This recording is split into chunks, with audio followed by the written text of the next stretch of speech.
Are we on? We're on. Well hello everyone, and welcome back. This week, the Monday live stream is flowers, which bizarrely on YouTube seems to do an awful lot better than live music.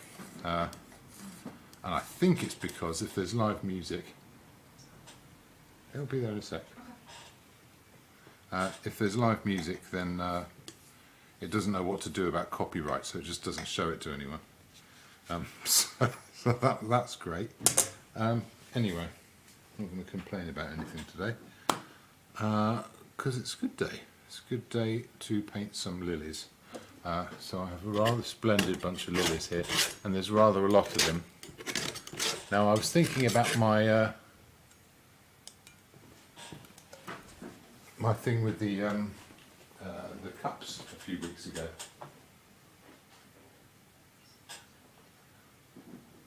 Well, have you checked YouTube and Facebook? No, not yet.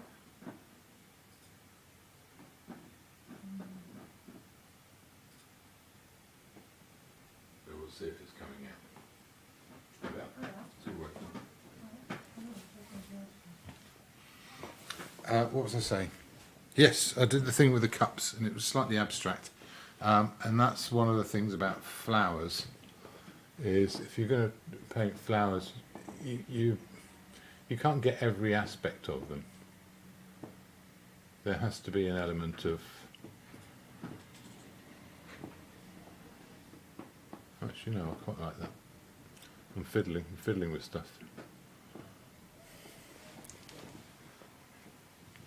Yeah, there has to be an aspect of abstraction, just because there's so many qualities to a flower. There's its sort of fragility and its translucency in the way the light is carried around it. Oh, I know what I was going to do. I was going to put another lamp on. But then there's also quite often strong colour. Not in the case of these lilies so much. But and for that you'd want sort of different paint handling than you have for, say, making things look fragile and diaphanous. That's the word. Oh, there you are. Bit of pizzazz. Bit of golden light from the other direction. Subtle, but there. Ooh. So I've got a white light source and a yellow light source now. So that's going to be interesting. But this is mostly going to be... So I was thinking about the actual sort of bunch of them. I don't particularly like the vase. If I take that shape, I might do this square and then chop it down and yeah, put it into a square frame, which could be fun. And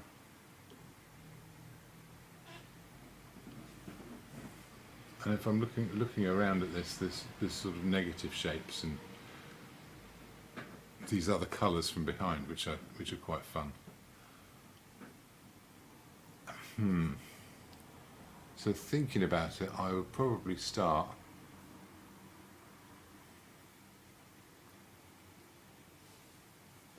with thinking about these bright lights. They need somewhere to sit. These get pretty dull pretty quickly, so actually I might chop that off a bit, this side, so over here. I don't know how much I need that. And there's a nice sort of urgency coming in. So if I do a quick bit of scribbling, small brush, and say I've got that sort of general shape out there. Where's that going to land this stuff? Yeah, quite a little way over. So there'd be another flower here. That bud would just about get off the end.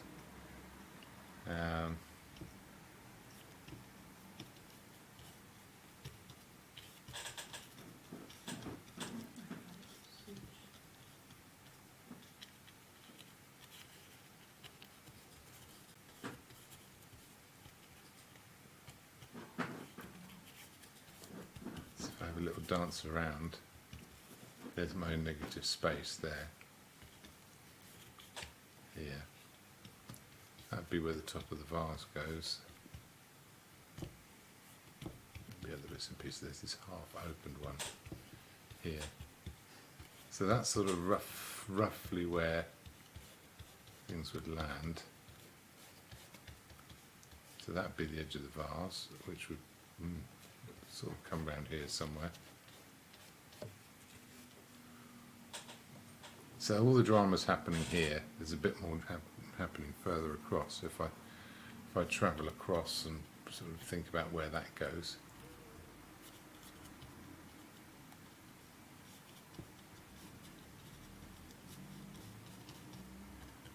Then, yeah, that was my negative space. And there's this other one down here.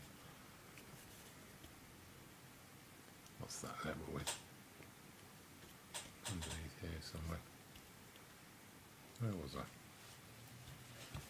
Yeah, something like that.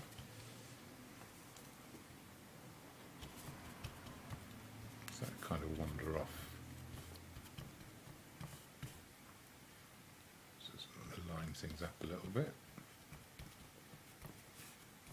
Wouldn't have to shrink it down too much to get a bit more in. Maybe I'll just trust my instincts and see where I land with this. So that would be, that's here, sort of this here, next to that flower.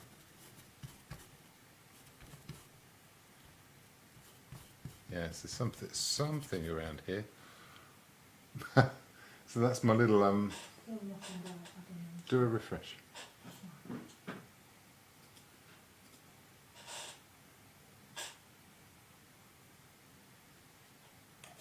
So do let us know if you can see and hear us. Hopefully it's all working. There you are. Will you go to the chat and see if anyone's sending messages? That's right, yeah, no.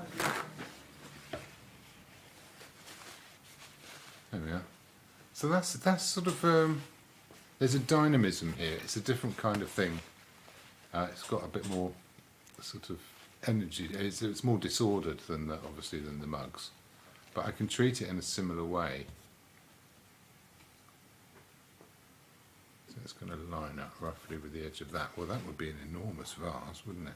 I'm sure that can't be right. So let's put in some other structures. Actually, that's going to invade across here.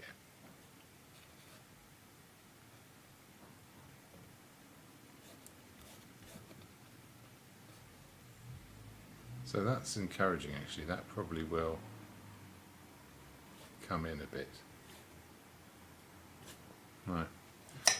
So I'm going to mix a few really basic colours. One which will be with some mixing white. I'll put a bit of this pre-mixed grey in it.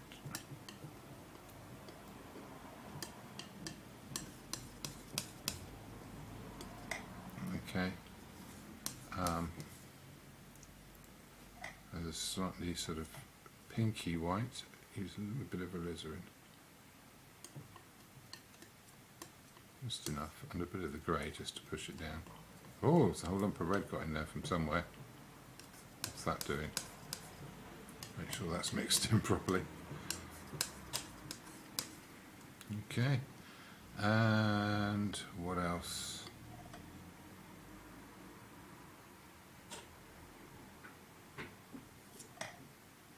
You know what, let's increase that amount of grey. So I've got kind of a mid-grey here. Then I'll do an even darker version of that, which I'll put here. Redirect the camera on the palette a little bit.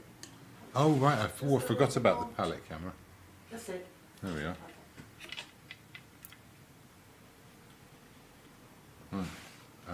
Oh, hang on a second. I use this filter for when I take a photo of the artwork afterwards. Need some kind of barrier here to Oh well, as long as you can see the colour. There you are. Yeah, so an extra dark here. I'll give these some flavours too, because they'll probably borrow a little bit. Slightly greenish. So I'll mix a few contributing colours as they go in as well. We'll go a little bit green there. And this is really just to get a tonal ground on that I can work colour into afterwards. That mid one, slightly bluey. Just a tad, just a tiny tad.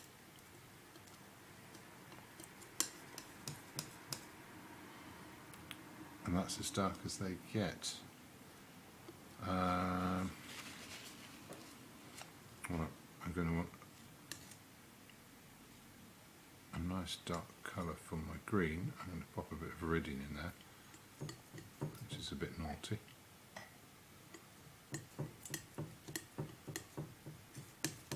It'd be good to bring the lights out of, the yellowy lights, so we'll go with that. And what else?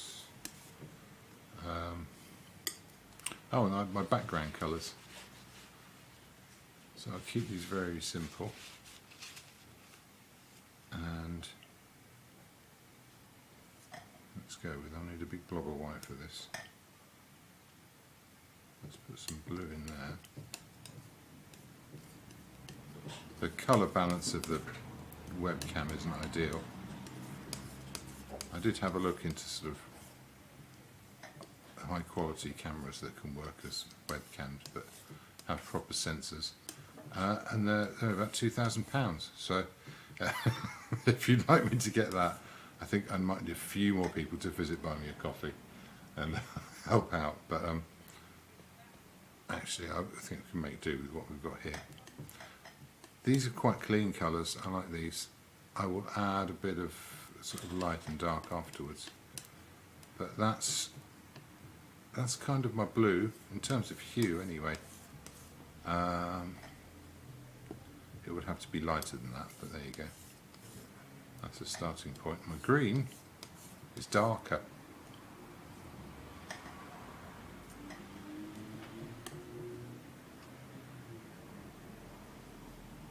So let's put a bit of extra paint in there. Fuzzy. Oh, not anymore. Alright. You want fuzzy for When it happens, that'll need a little bit of yellow in it, actually.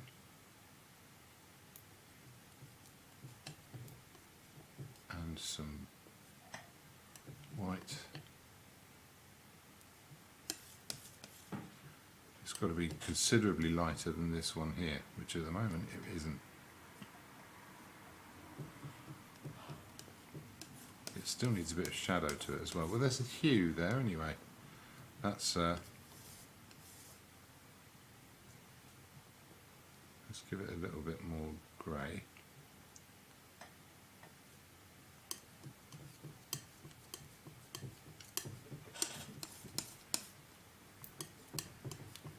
It's a hard one to match because the colour's quite intense, but at the same time it's in shadow, so absolutely no way I can see from that. Well, once I start putting it on, I'll get some feedback and I might have to change that colour. But still, for a start, it will be fine. Let's get a few brushes on the go. I'll use a little bit of thinners and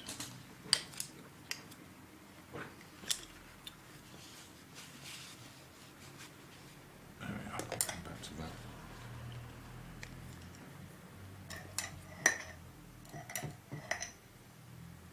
And let's start off with some background shapes, because the negative abstract shapes will be easier to make sense of.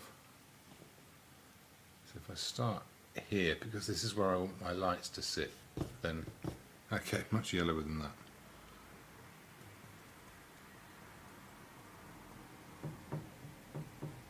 How much yellow? Is that about right? That's a bit more like it. Still a very clean colour, but this is quite a neutral one. Oh, version, sorry. Yeah, bluer than that.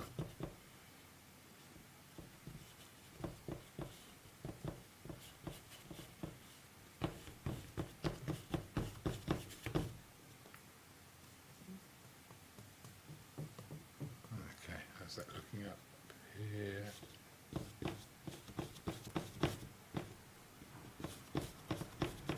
Ah, too yellow again. This is it's a nice little balancing act, this one, but I don't have to be overly fussy about it. Okay. It gets darker as it goes up there, so once I've got a surface on, I can work into it. Right, the yellowiness is really all around here. And it definitely gets bluer.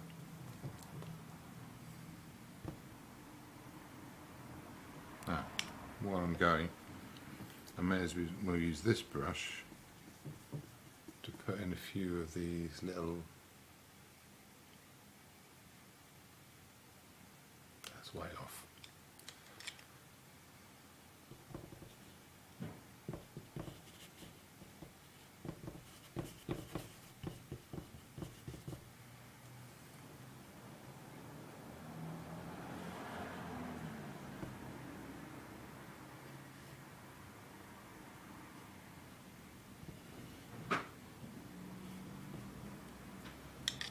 Okay. Now I'm concentrating on too small a space now, so I need to sort of zoom out a bit. Oh, there you go.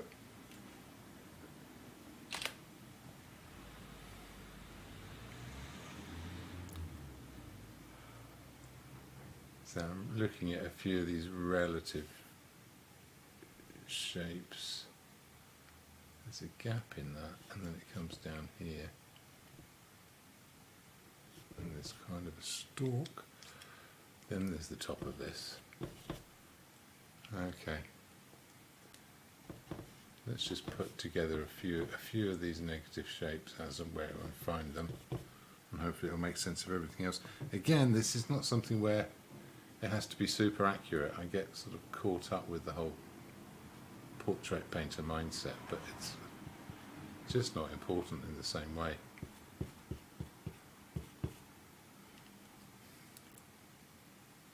That's going to go there, that's going to go about there.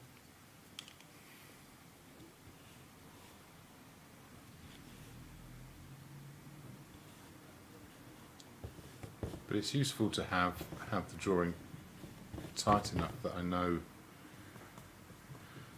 what I'm looking at, while it's still vague, while it's still sort of a bit all over the place.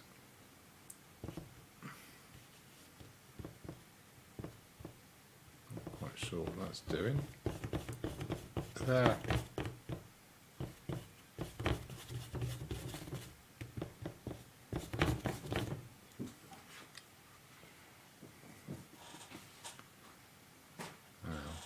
So that'll have a sort of I've gone over it a bit.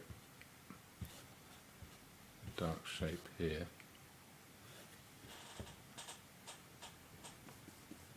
Beef Crandley. Hi, Viv.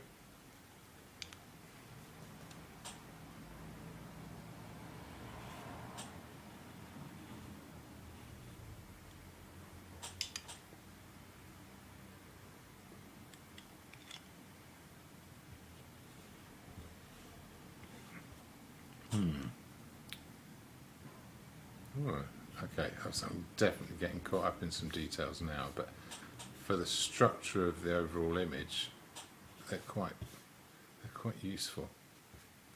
So I get a few of these leaf shapes before I get too caught up in it.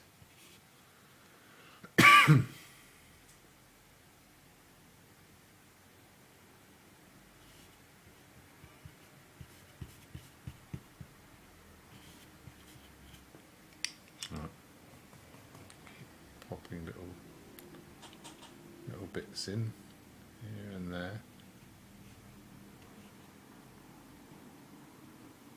The smell of the flowers. Of the paint? Not the flowers. Oh, the flowers. I know you're not a big fan of lilies, or the smell of lilies. Well, they're pretty to look at. Yeah. Well, it's better than the alternative we get in this place half the time.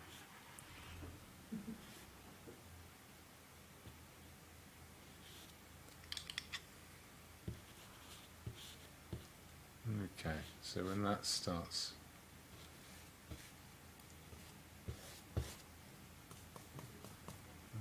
coming together,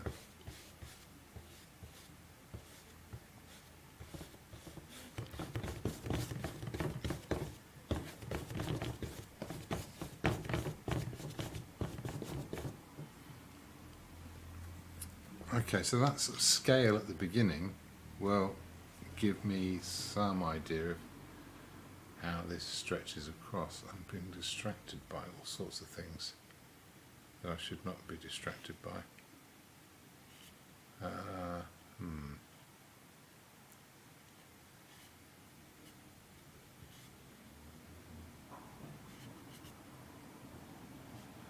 I'm starting to do outlines where I shouldn't do outlines. What I need to do is get another brush, get some of that light grey, mid-grey, get a tiny bit of thinness just to make it spread. Probably not quite enough, but we'll see. There's this shape in here.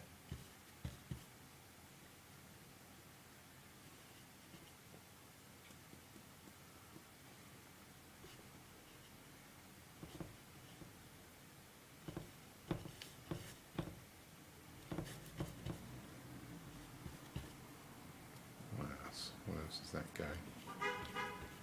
Bit in here.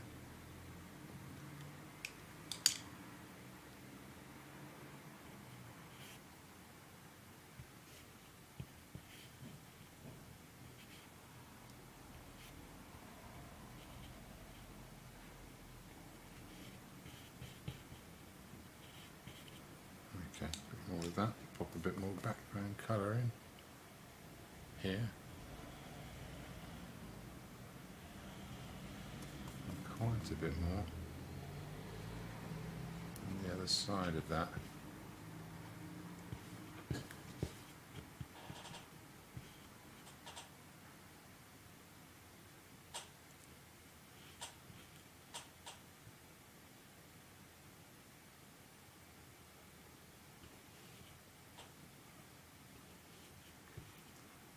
There we go.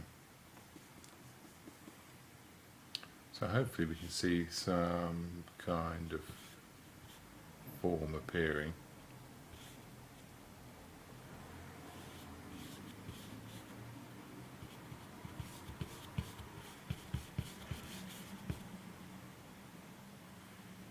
Ish. I'll scrub that into some of the other spaces just to make sure it's accounted for.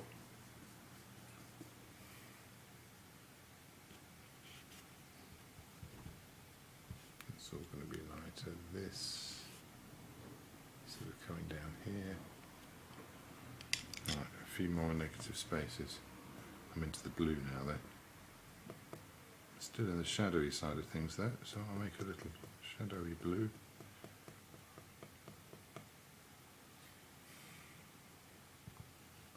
There'll be a bit of that there.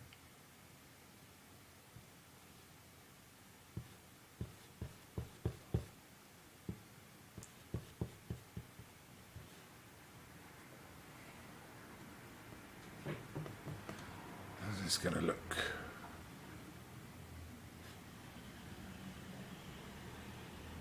Should meet around the same as the bottom of that. That's good.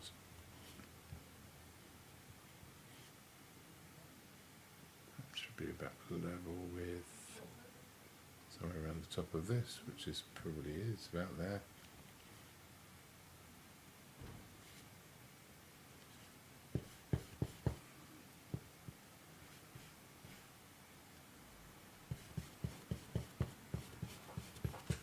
Okay.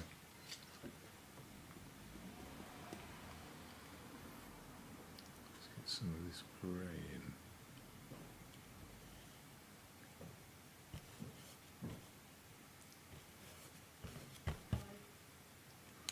Okay, back to the green.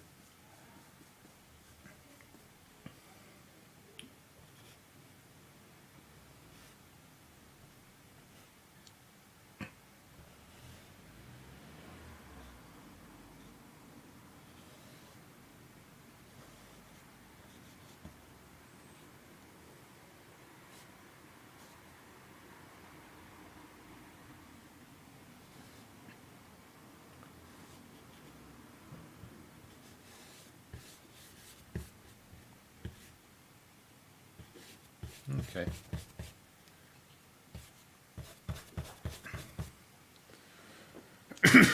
And I start to see that coming together now. Mm. It's turning up, isn't it?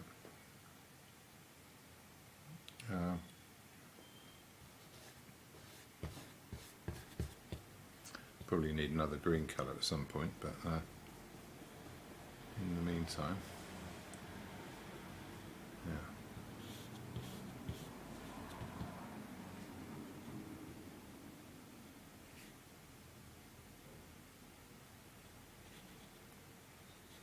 Is the file's going to go after the paintings with those proportions? Kind of right. Do you know what I mean? Yeah, I was just going to paint it really small and right at the bottom edge. Mm. No, I'm not. Yes, it will. It will escape off the painting. That's what I thought. I was saying that at the beginning. Oh, okay. Yeah, what's that? I don't know where it is.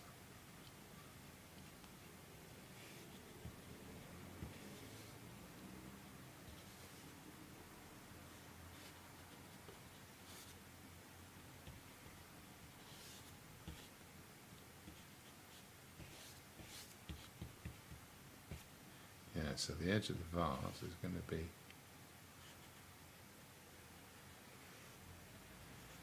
about there.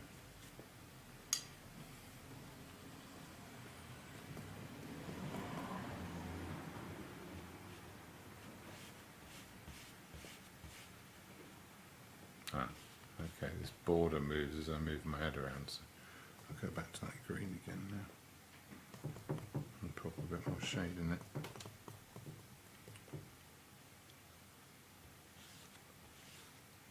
And do the rest of that space.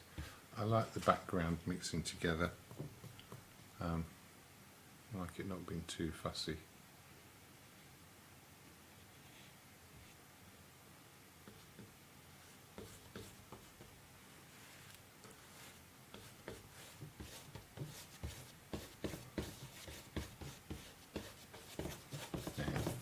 It's quite a thin layer of paint, but it's fairly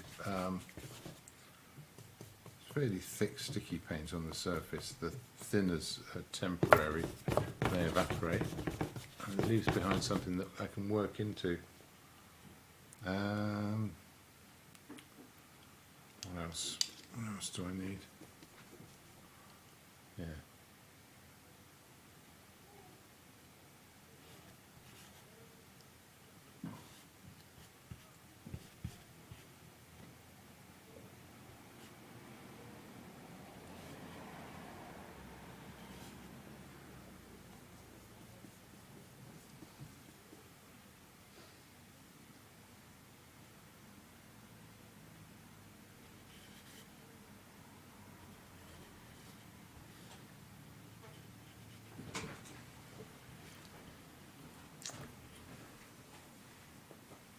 I've lost this somewhere. It's got away from me. That's there. This needs to be under here. Oh no, actually that's okay.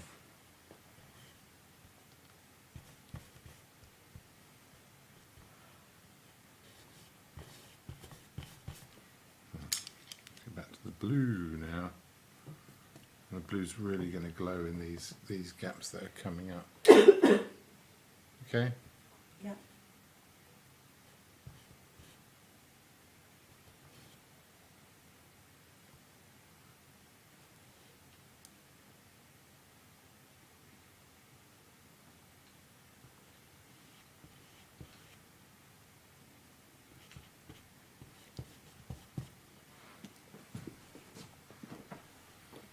Okay.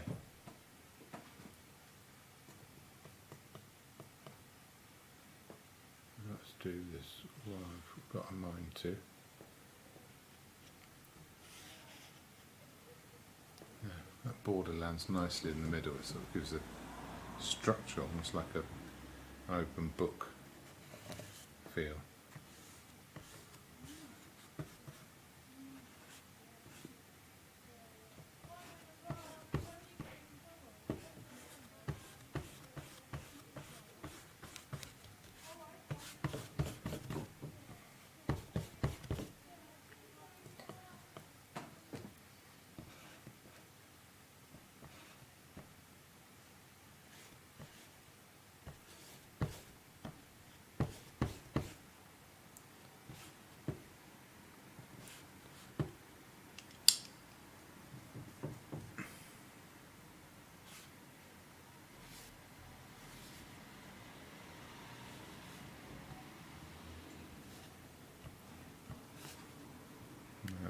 Drawing's going to take a while here. Just getting these sort of structures in, maybe you might call them. But it's mostly about getting the background colour in. If I can get the background colour in, then that's sort of a context to everything.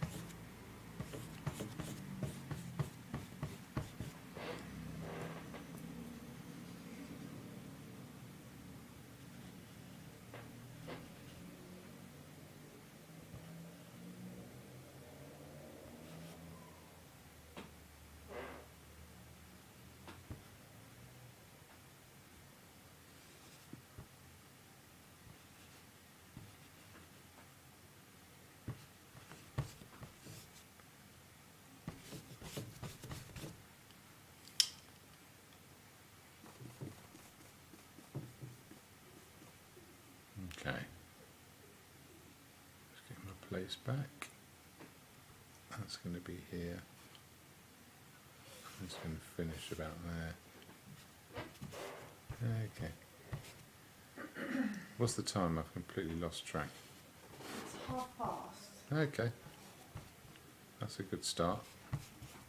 It's weird how it always seems to somehow fall into the 2 hours. Give or take 10 minutes.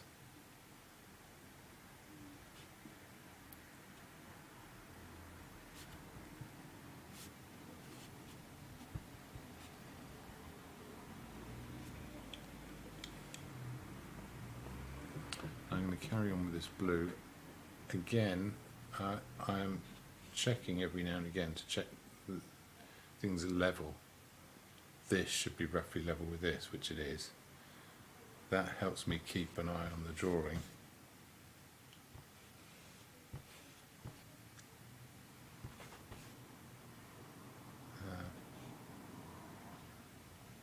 That interrupts that here.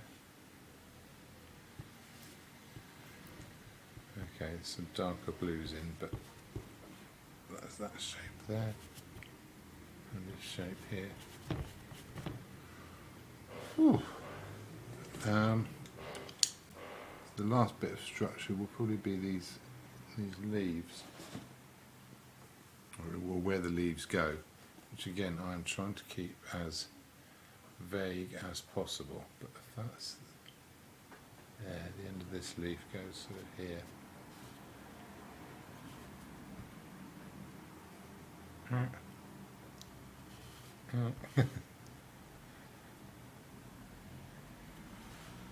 It's like a little dance of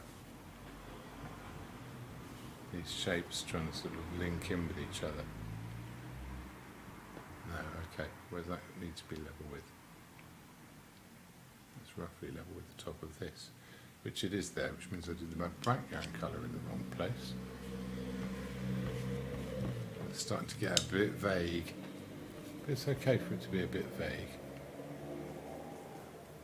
There, I'll line that up. It's going to be about level with this.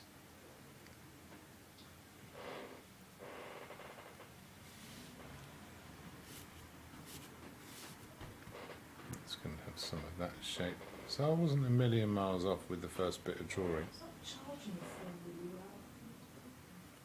well. What? This thing. Not charging. What, my phone? No. Has it got the little zigzag, the little lightning bolt in the top right? Yeah. Okay. Yeah, it's going to be slow. And it's also that's plugged into. I say plugged in. That's connected.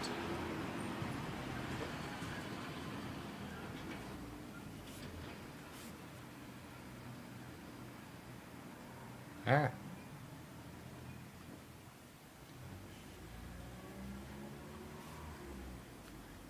Connected to the Streamlabs, so I can use it as a camera should I require.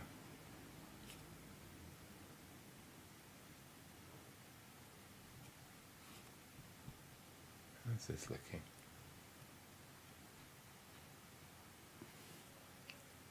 Again, look at how things line up.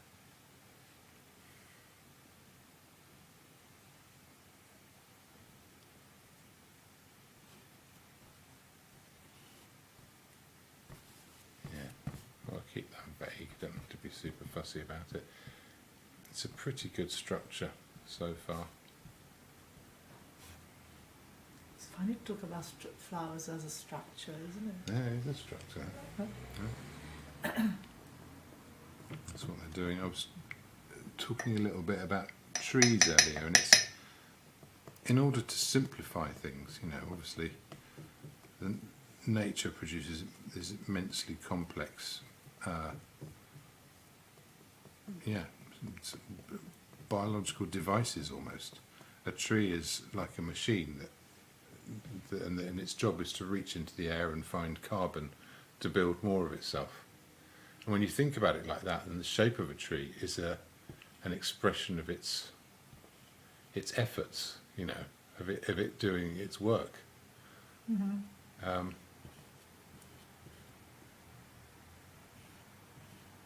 And really, if you're drawing a tree, you're describing that process as much as you're drawing some kind of anthropomorphized object where the branches look like arms or whatever it is to you.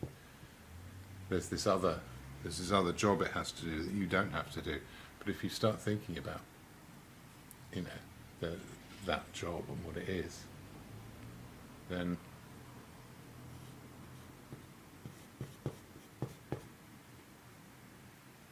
let's line that up. That's going to line up nicely with this.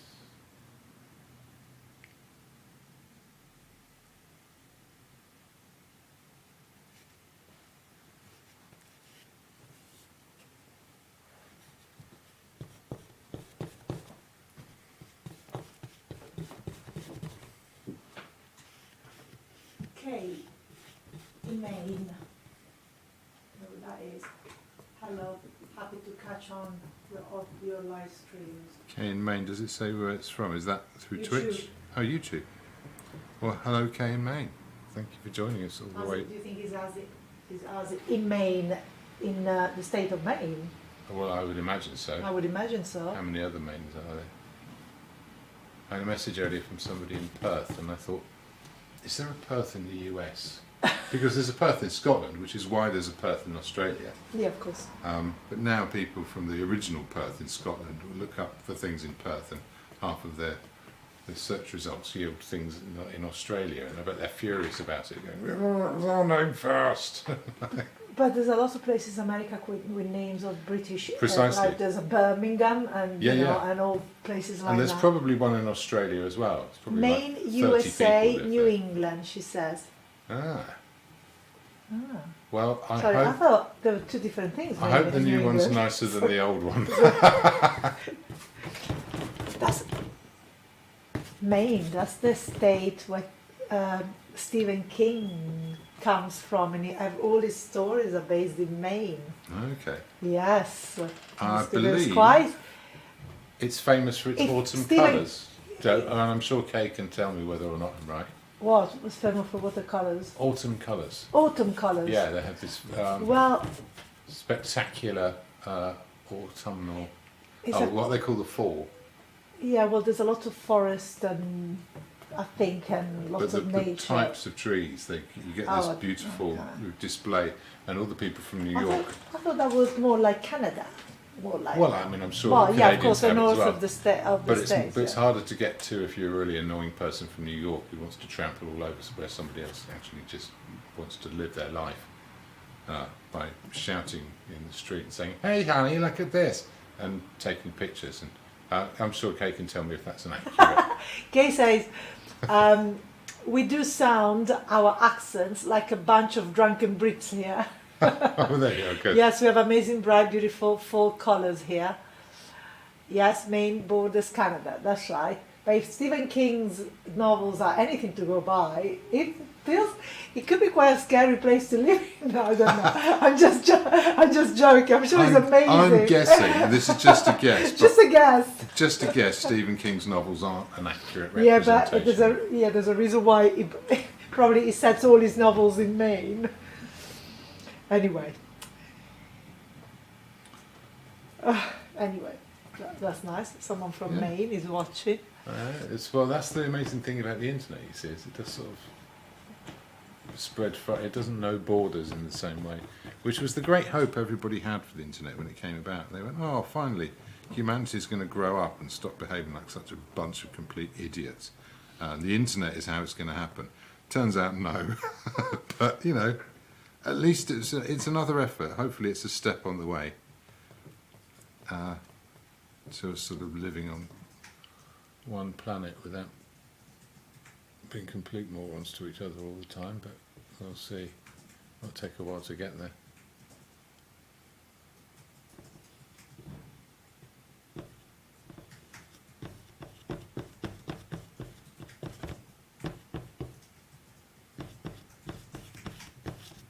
Okay, I am working up to the edge.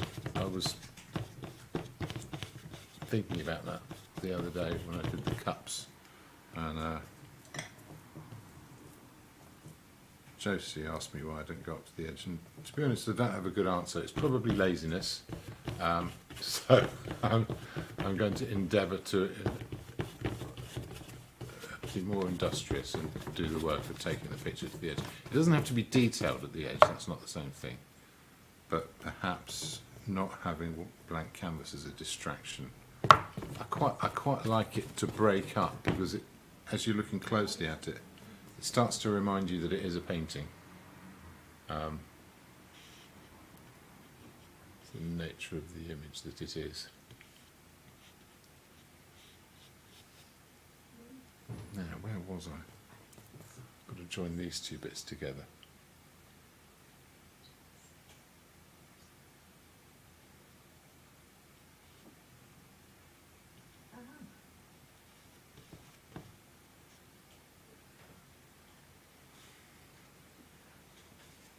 Yay. So I don't know what time it would be in Maine, but I hope you're not up horribly early or horribly late, just for my benefit. I'm thinking, what's that? So North, like New York is probably 8 hours. Something like that? Yeah. 6, 7 hours? Well, do let us know, Kate. I can figure out what demographic I'm reaching in, on the east coast of America.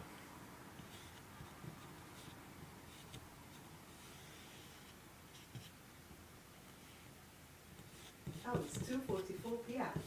Oh, there you go. Yeah, I told you 7. That's quite a sensible hour. Oh, it's only 5 hours behind. Is it? Yeah, it's 7:45, that's 7:43, that's it. Yeah. 5 hours, I would have thought. Yes, that makes sense. I'll stick a little bit of extra blue in here for the shadow bit, which is going to sort of blend in. Also gets rid of the tonal difference between those two colours, which is going to let me off a bunch of stuff. Let them blend together, and then some shadows around here in places.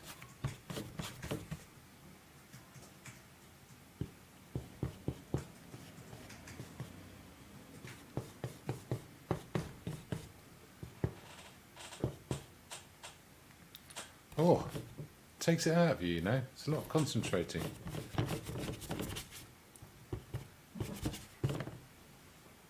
Lovely. But there's a structure there. I'll stop and stretch for a moment. Try not to knock everything over.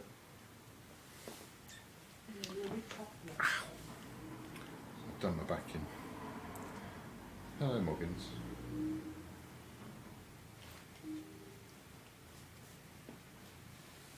You want to say hello? I don't know if I can pick him up anymore. There we are. No, not staying to say hello to everybody. There we are. Just come to inspect. What do you think? I'll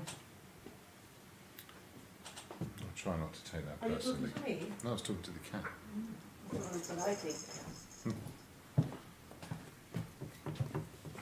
He's found a I jingly ball, which particularly is more liked interesting. the fact that the vase is cut and the whole thing is off centre coming out of there, and it's not just all closed in. Do you know how I'm fond of that? particularly like that. I'm not sure whether it was your decision or it just happened to be like that. That you cutting the flowers and Yeah. Well, it was about these light ones Oh, the big are going to be ones, doing right, most you of the want- work, and I wanted to place that light area here. Right, okay. That's what I was talking about at the Yeah. beginning. So the next thing will be to That white is quite spectacularly pure. I mean, it looks like, I know you're not going to paint it white probably, but, well, not very white, but it's so the white. best way to make milky. white look whiter is to put colour in it, Yeah. which sure. is rather hilarious. Well, Well, I know it reflects the other colours, but still, when you look at it, No, it's when more I than look that. at it, it's to do with how your eye works. I know, but I see lots of that white is quite, I don't know, it's just kind of silky and milky, and I don't know, I just. And it's because there is colour information coming in, and also it's sort of plenty of high frequency light, which has more energy. But the real thing is, and You're this is, breaking it down into atoms. well, no, it's an interesting I know, but thing. it That doesn't- is what's happening. Yeah, that's what you see. It's photons. I think, yes, I know. But that's a lot what you see, I think. But Which is there's all a positive. thing, and it's an interesting sort of idea that we never really deal with, is that you've got one eyeball, but there's sort of two eyes in it. Because you're getting so technical sometimes. I haven't even started. I know, I'm already tired. I was talking about the And silkiness and and a the bit creaminess bored. of it. Yeah. You're talking about eyeballs. Well, no, I'm really. I suppose I'm dealing with the whole issue of how to depict it in paint, and the eye has two types of cells that have completely different nerve sort of receptors in the visual cortex in the brain, and you've got rods and cones, and rods tell you how much light there is, but the cones tell you the colours, and colour and quantity are separate sort of packets of information, if you like. I know, but there's also an emotional way of reacting to these beautiful flowers. Yeah. Are you reacting to Oh, well, an emotional absolutely. level? Oh, I always. Oh, okay. That's sort of that's one thing I do, isn't it?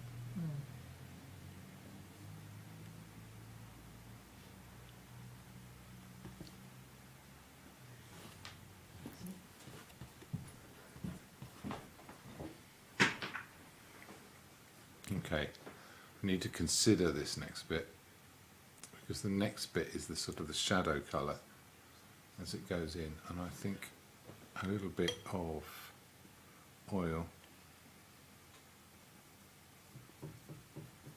stay at the shadow end, and do a few variances as well. So there's a slightly purpley pinky one here.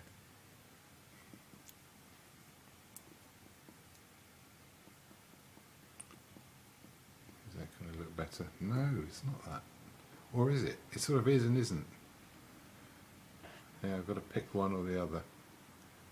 Right, here.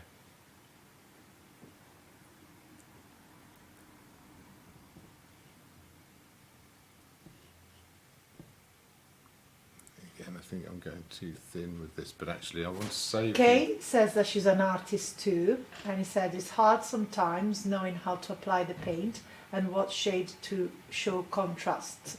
The Yes. process of doing a painting is so fun, though I'm inspired by so many artists. Oh, that's nice to hear. Well, yeah, we've got a little club, really, a worldwide club, and it's sort of the only qualification is you have to be a human being that likes making things that didn't exist before, and that's really what makes an artist, is this sort of a mixture of that humanness and that urge to create.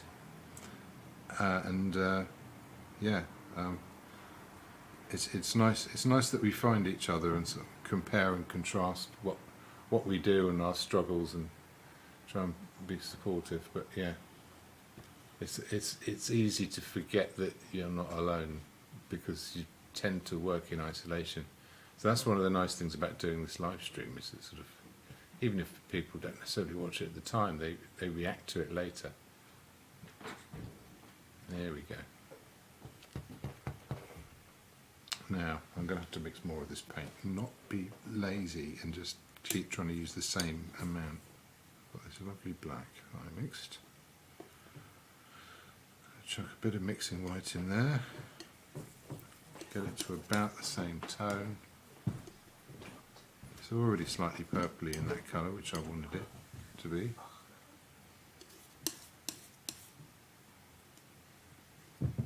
So now I've got the question, do I want to save some of the darker bits to sort of push them back afterwards? Or do I just want to work towards the light? I think I might try going to the darkest bits of the flowers and pull light into them later, which means I'm going to put a bit of oil in this. I'm going to spread it quite thin to leave plenty of room for what goes on top.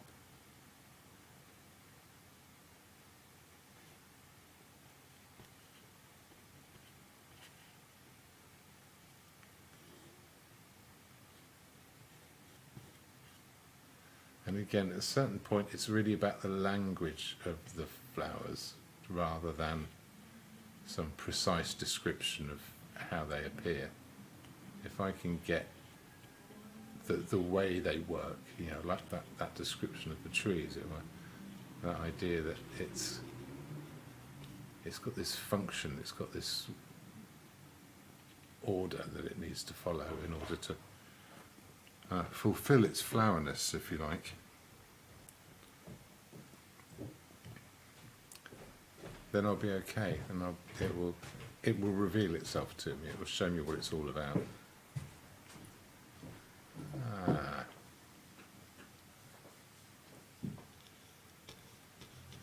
so let's put this in here. That bed that's coming all the way to the top of here.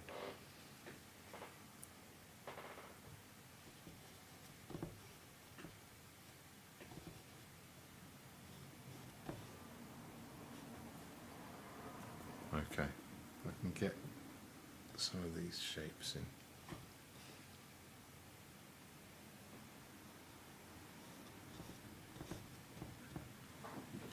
That was it. Tonally pretty similar. It's lighter there. This is very interesting.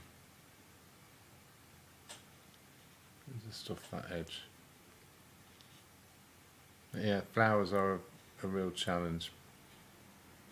I suppose partly because their nature is reasonably hidden from us. Right, now back to the darker one here. They're doing all this, sending off all these signals for bees and what have you, and doing all this clever stuff, and we're just going, oh, that's a pretty shape. Oh, it's a nice colour. They must think we're idiots. Okay. Alright, I'm seeing some other bits now. There's this yellowy colour here. I'm going to mix up some of that. That could be a nice one to add in. It's already kind of an oily colour.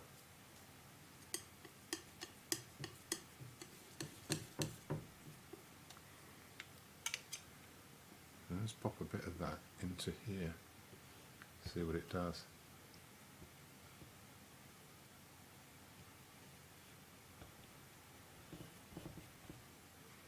Yeah, so there's a lot of how I paint this is going to come down to ideas of warm and cool rather than sort of absolute colour descriptions. Where else is this yellow? It's under here.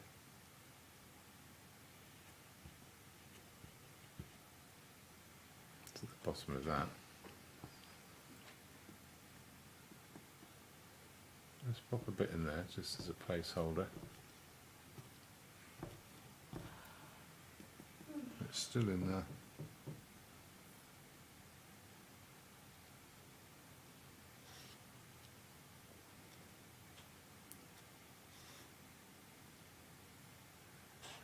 Okay. Right, I'm seeing some things now.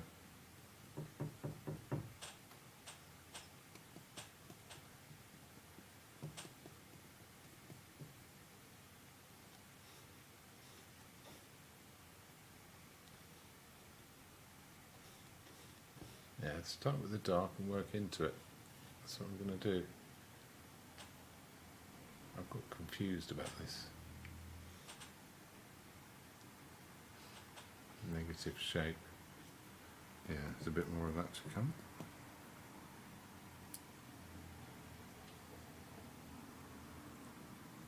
That needs to come all the way up here.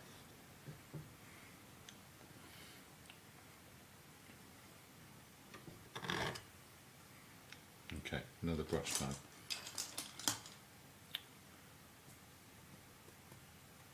Maybe just a little bit of that pinky colour coming in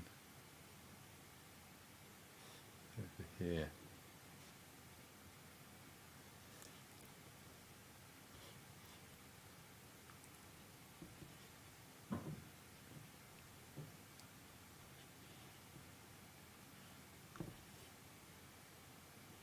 There we go.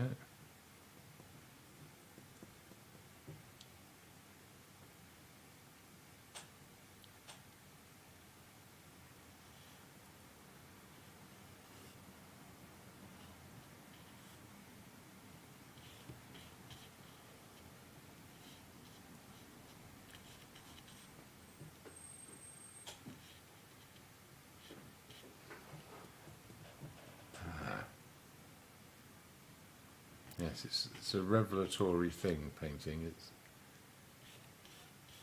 It explains itself to you as you go along, tells you something about what you thought you knew. Like reading. I imagine so, yeah. Yeah, reading, if anything, is even more isolating than See painting. what I meant with that. Huh? I thought it was funny, never mind. Well, reading, if you think about it, is even more isolating than painting, I think. Yeah, shall I try it again? I'm going to try it again. Yes, I imagine so. No, okay, never mind. It's funny because I'm saying I don't read anything. Yeah, I know that.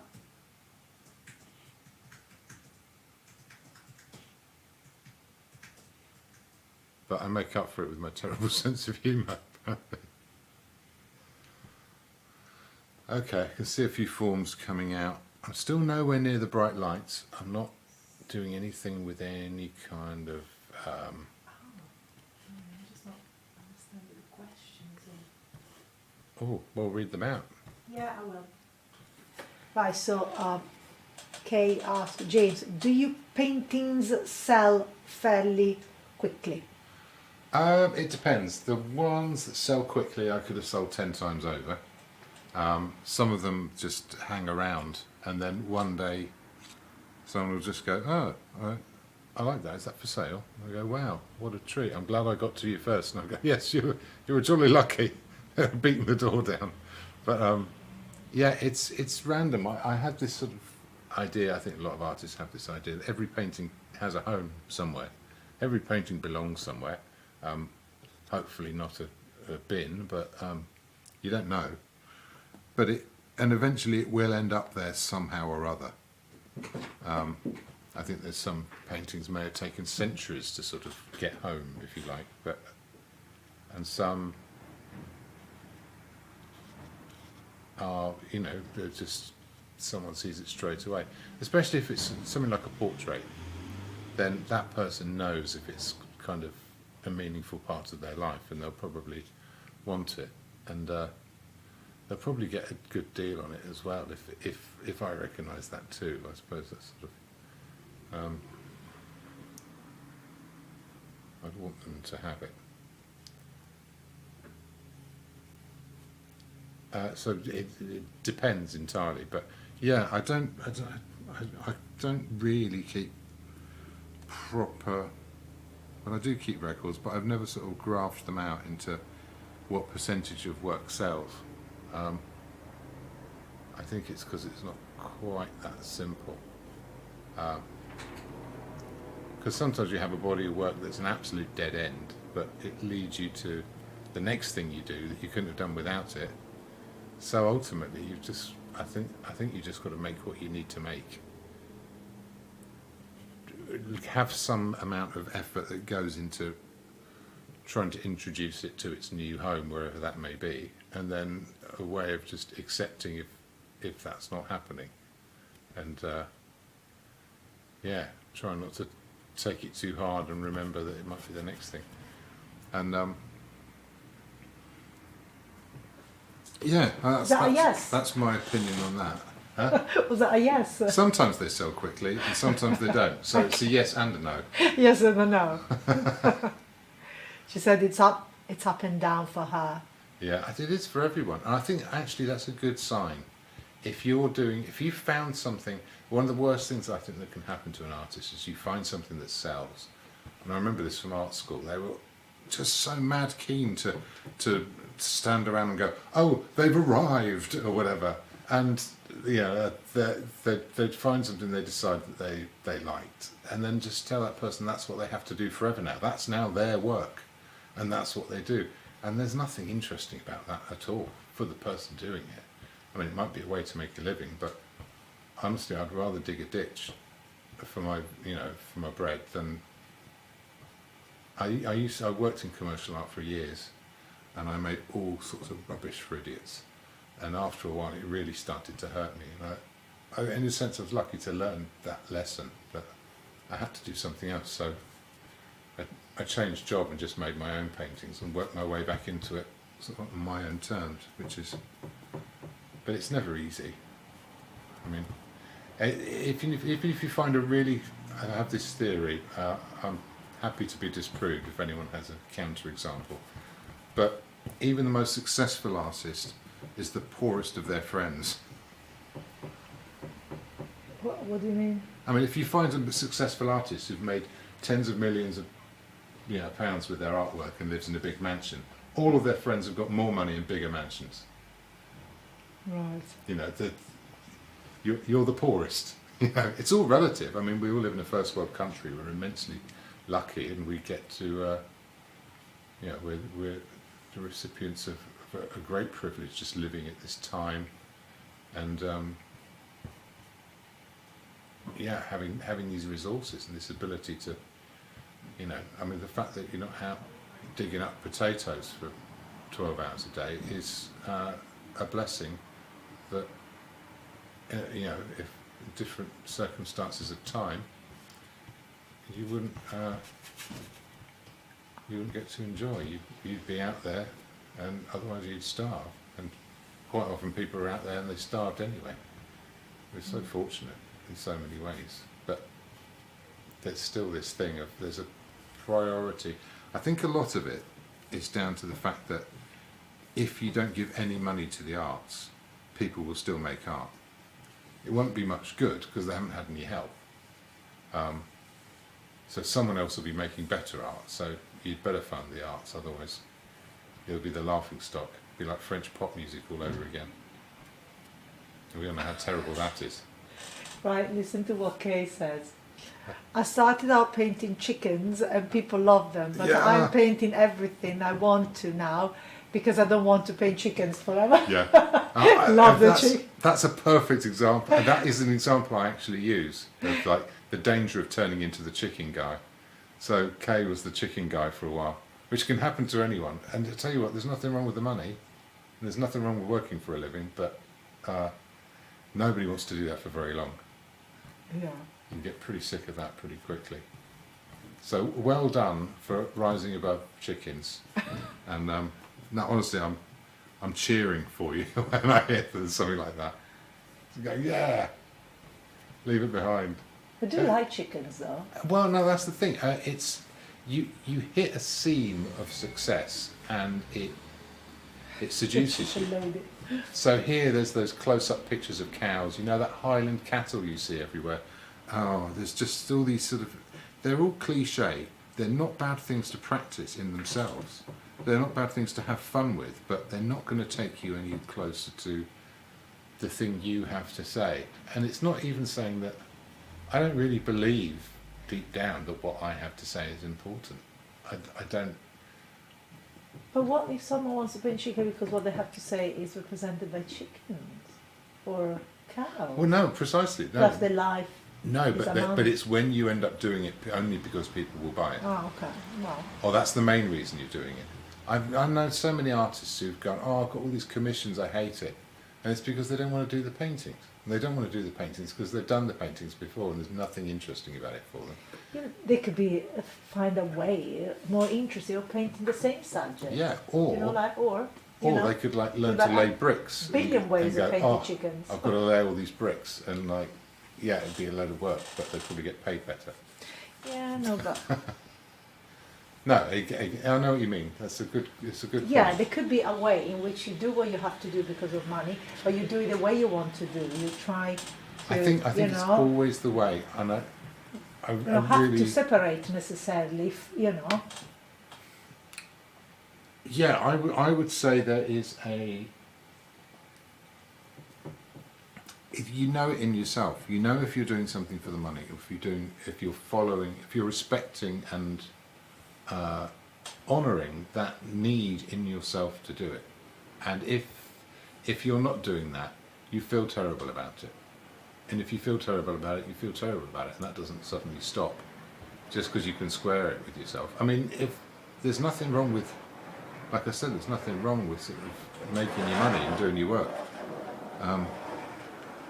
100% in favour of that. I think it's sort of, we've all got to find a way to be useful, and that's nice to have that. But it's not the same thing as being an artist. Do you know what I mean? It's being an artist. It's a real grey area there. And there's nothing wrong with that at all. But you see it again and again. That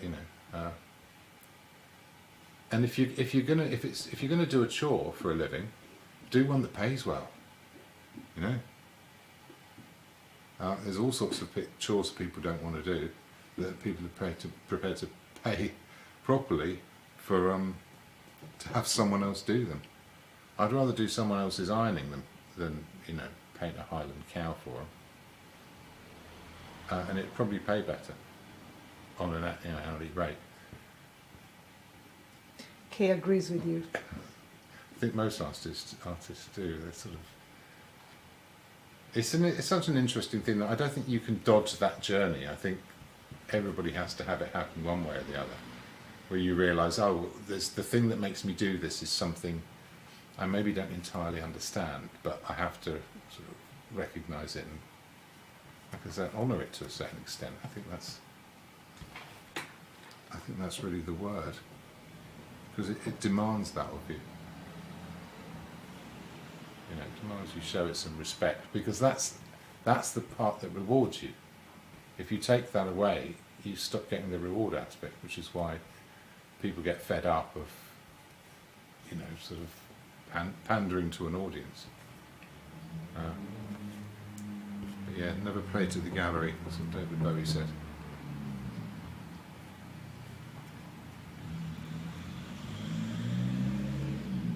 Okay, I think it's probably time for a break. I'm going to come back and I'm going to mix up a whole load of paint, and I'm going to start slathering it on, and it's going to be a big old party. So get some of that shadow on here. Let's do it. I'll do a nice little trick with the symmetry as well.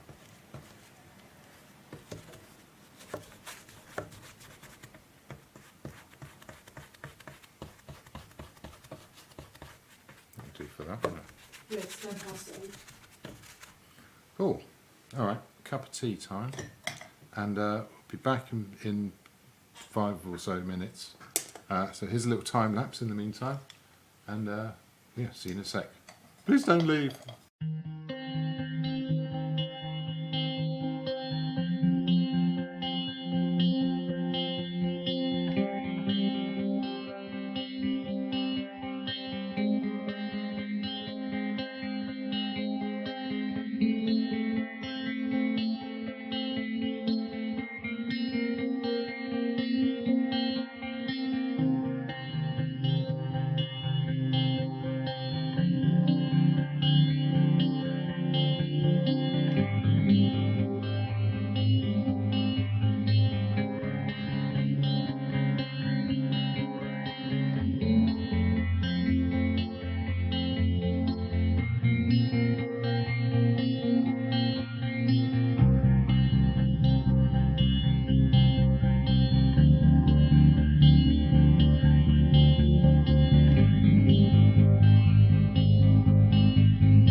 Um, I've been unable to move around properly because I did my back in sleeping wrong, which is just embarrassing, really. So I've been getting through it mostly by just swearing really loudly as I move and making grunting noises. It's age related, don't worry about it. Huh? It's age related. I know, God knows what I'm going to be like when I get to your age. But for the moment, it's hopefully only temporary. Okay, I'm going to mix some more of this delicious purpley black. There's a bit of raw umber. Oh, wake up. There you are. Let's just check my filter. Oh, that's pretty good. Gets rid of the shine. Nice.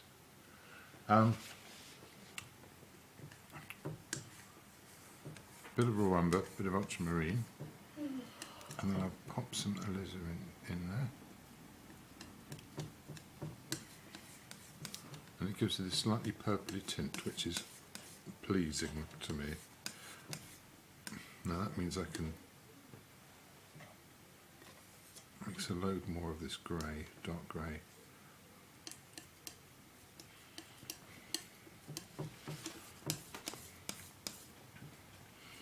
And I can make some flavours of it. Let's pop a bit of this in here. Oh, it's slightly purpley. And I can make, oh, let's make a purple here.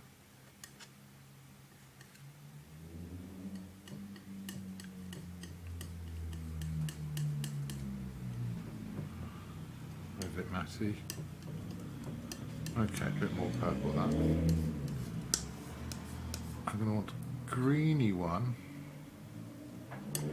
How am I? I was trying to see these colours, the subtlety of these colours. Actually, that's slightly pinky, so that's pretty good. I'm going to want a bluer one, a cooler one.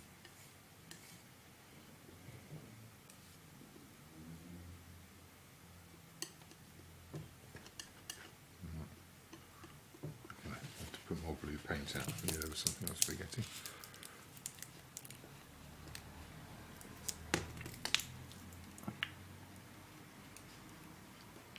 And yeah, these different accents of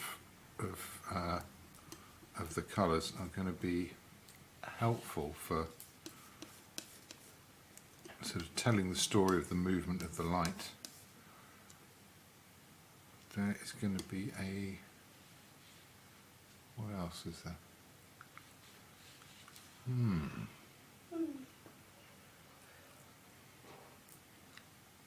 Darker ones. What's left over here I can put together, and a fairly neutral one as well. I'll do the same thing with the light, and this should be quite entertaining. I'm going to get a whole lump of this white. I'm going to need a yellowy one.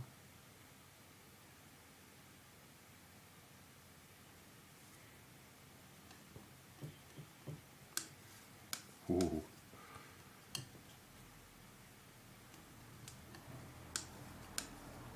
And borrow a little bit of that peachy colour, that pinky colour.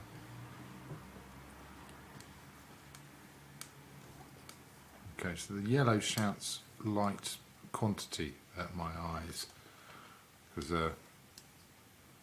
well, you only see yellow when there's plenty of light, so that particular flavour of it. If I do another one here that's a bit pink, I'm going to want one that's a bit green, one that's a bit purple, one that's a bit blue. This is a slightly purple one.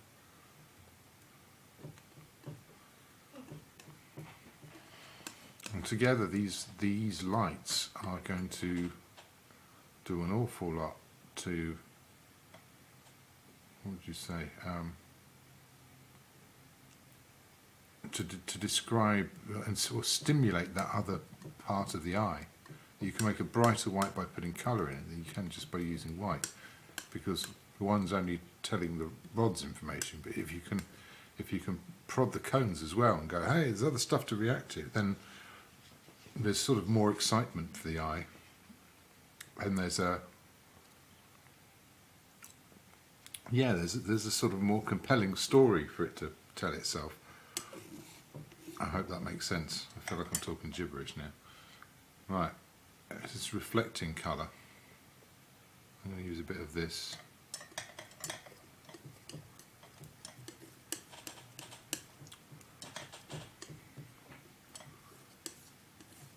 And I'm going to make a pinker one. Here.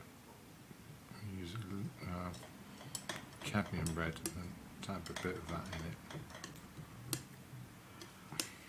And a little bit of that grey. A bit more. And that's going to be a light that turns up. There we are. Mix that in. A bit brighter.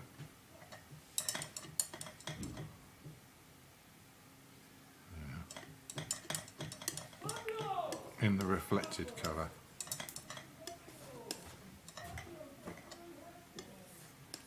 Oh, there's shouty idiots outside. I've started to learn their language.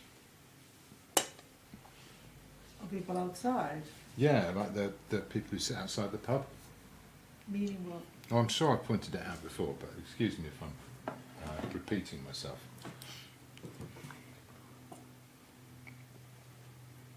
Well, there's like particular sort of vocalizations that have meanings, and you can pick them up. So there's a which means I recognise that you're part of a social unit and wish to have your approval.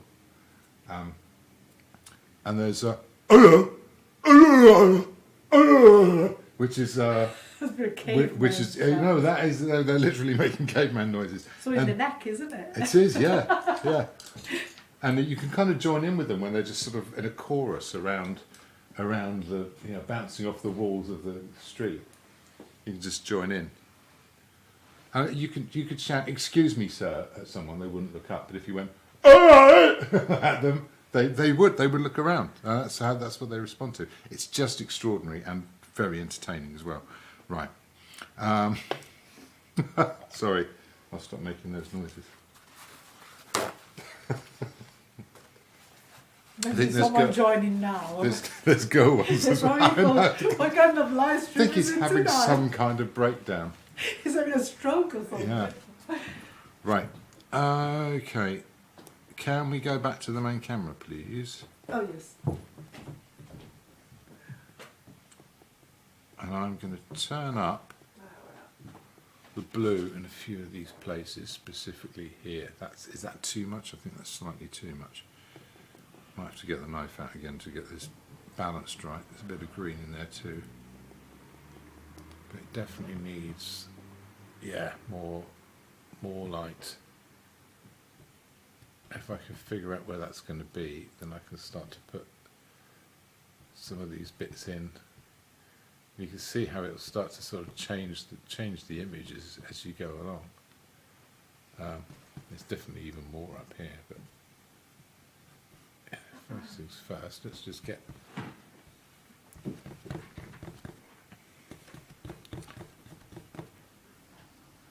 there, I'll create a bit of movement.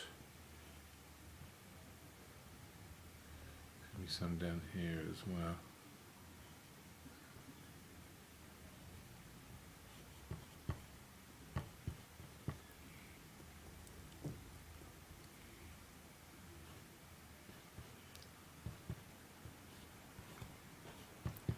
There we are.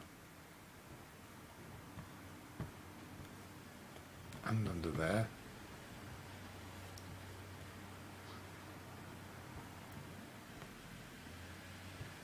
Nice. I've already got some of these shadow colours on. I want to sort of have a shadow brush which I'll keep coming back to.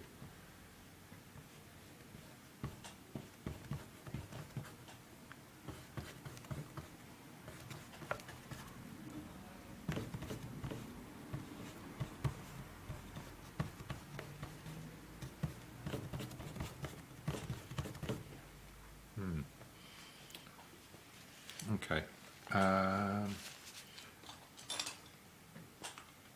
Let's have a decent sized brush for the shadows. I don't want to get too fiddly.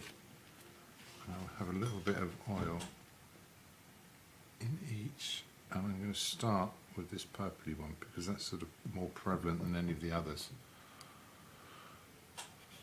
That's barely even any darker, is it? That's this.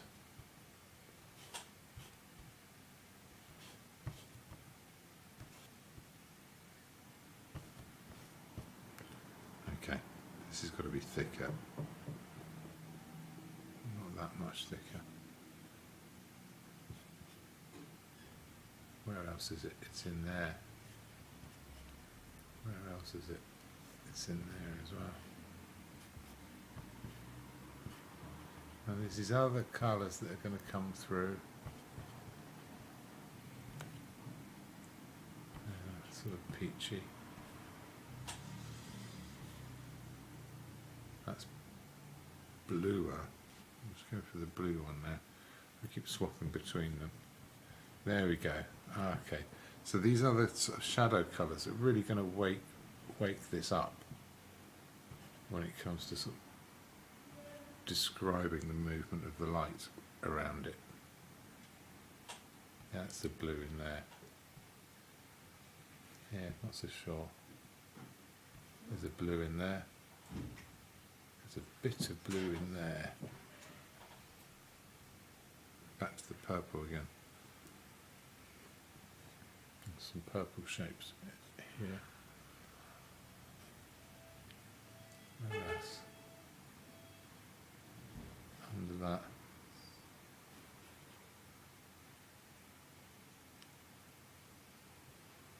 Okay, under here. A little bit of that edge.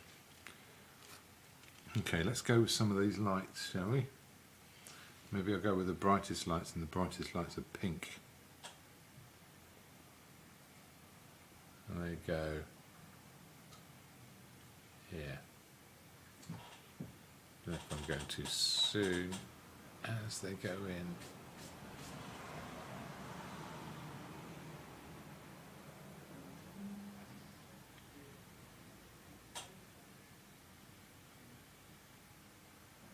This is edge here.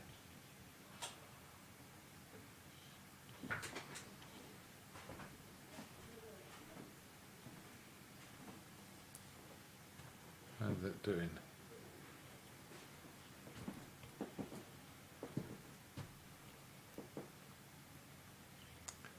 Okay, where else is there some pink? Some pink here. There's this strange sort of textured quality to a lily leaf. It's got this sort of, almost like a sort of cat's tongue furriness.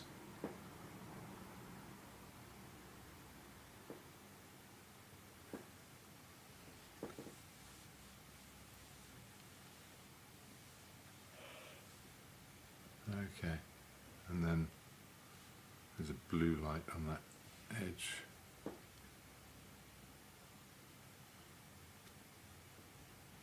Which I will bring in. Now this is starting to mix on the surface. I'll go for this slightly pinker one in here.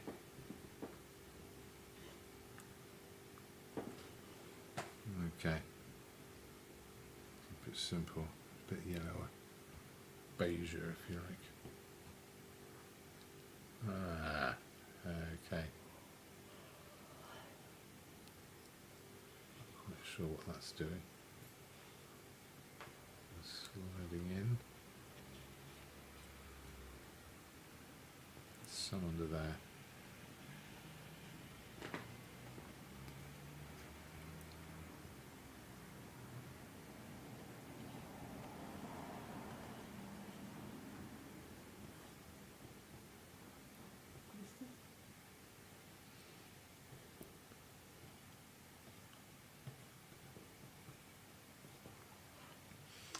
Okay, you can take a moment now and go, is that looking lily-ish?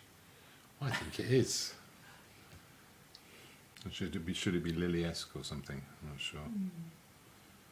Ooh, I put some dark on that by mistake. But that's because I just saw this. I'm putting it in anyway. I like it. Little mix of the two. Yeah, there's all sorts of subtle colours I wasn't seeing before. Under here.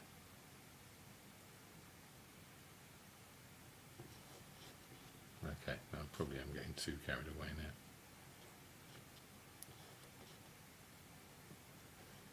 There's a bit of rebalancing to go.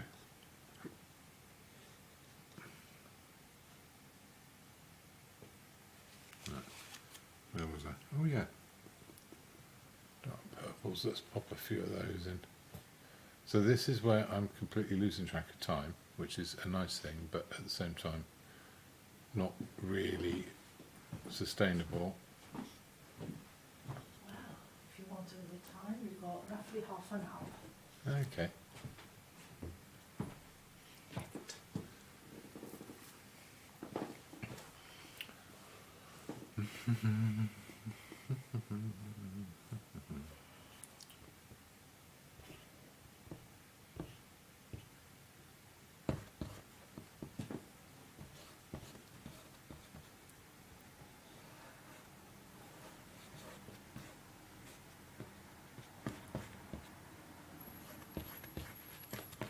Okay, so I'm keeping this fairly scrappy.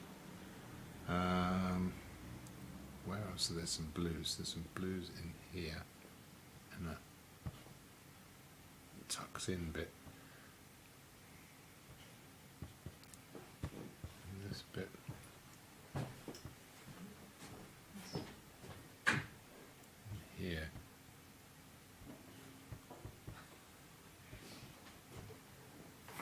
Kay says she has the hardest time painting flowers and eggs. Ah, eggs I like. Flowers, I've never been able to paint flowers, but I'd keep doing it anyway because there's just something about the act of doing it. Something about discovering one more time that you can't paint flowers. I don't know why, it's compelling.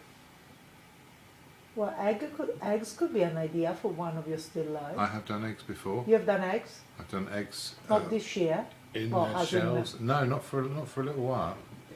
In their shells and broken.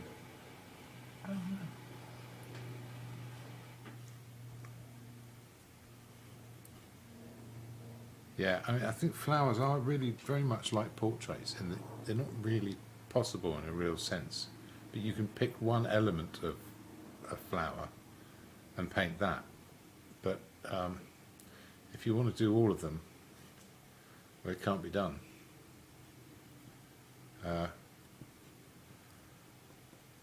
Because they've got too many simultaneous qualities.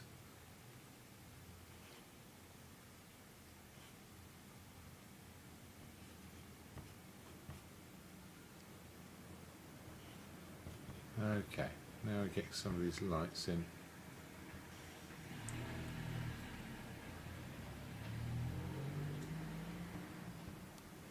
Should I have done more of those greens underneath? I think I probably should. I'm going to do them quickly with a brush. Put a bit more yellow in that. A bit of oil. It'll be fairly easy to move.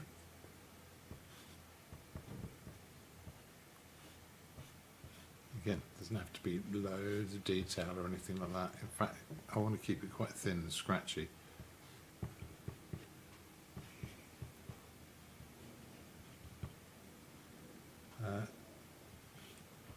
A few greens at the top. What's that doing? It's got a few greens here. Same tone.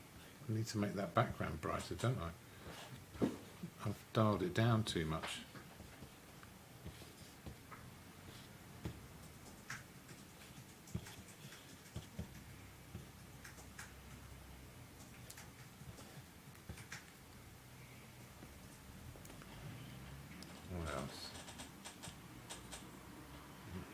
definitely lighter. That is quite blue, that doesn't need much doing to it at all.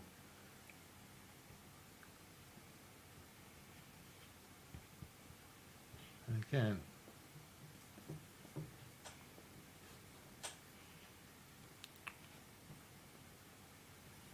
what was that? That was a terrible idea. But I think I'll probably leave it anyway. Oh God, no, miles off.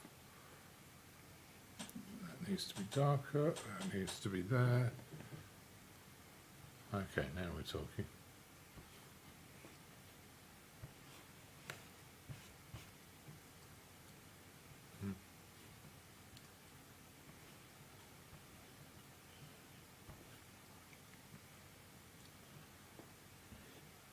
Okay, extra little bit of dark just along that edge. Good. Now, more yellow, more light. Borrow some of that.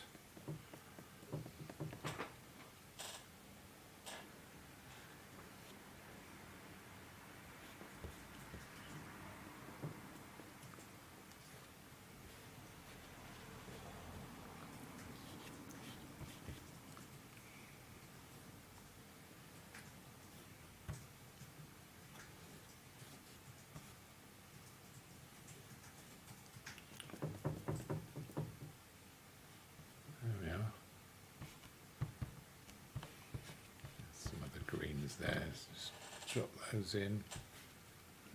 I've gone too yellow too soon, possibly.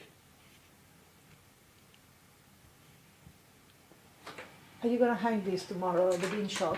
Yes, this will be hanging up Yes, someone in the bean asked me, shop. how do you hang them? Is it not going to be still wet? Yes. Not here on the message, someone else asked No, me. but they have a better quality of customer in the bean shop that doesn't smear their hand over the top, the front of a painting. Well, they won't touch it, but also it's behind kind of a bar, so Yeah, you know, yeah. so you don't really brush against it with your shoulder because you'd have to lean over. If you do want to go into bean shop tomorrow and get paint all over your hands, then this has been the way to do it. Yeah. okay. Yeah. I mean, you look a fool, but if that's your bag, then I say go for it. I fully approve. I can paint another one. I would find that very amusing. This is very interesting. There's a world of yellow over here.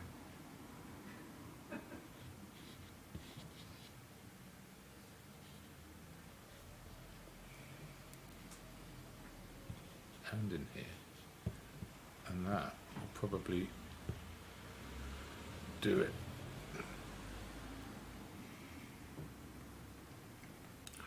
What else? Okay, there we are. So we've got the gestural stuff. I'm going to get some of that pale bluish colour, and we'll have a bit of that on here, and some of it on the end of that leaf. Not quite sure what that's doing. It doesn't know either.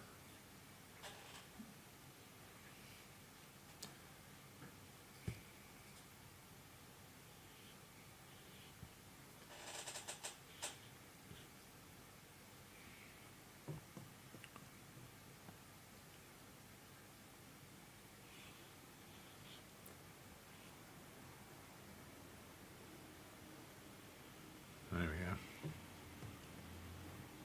What's this doing? Making a point.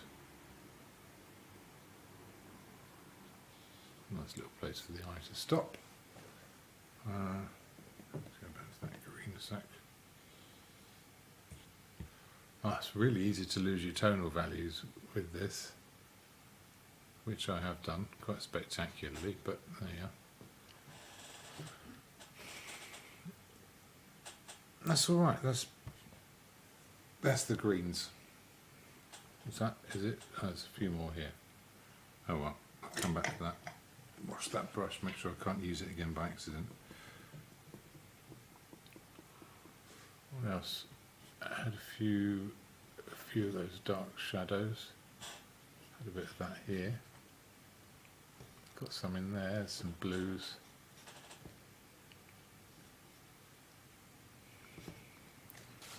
Now, where's my lights?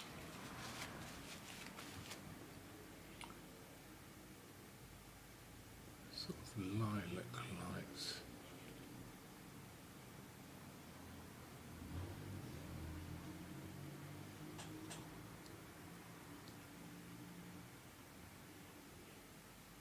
Oh no, that's all very muted in there. I'll let this mix on the surface.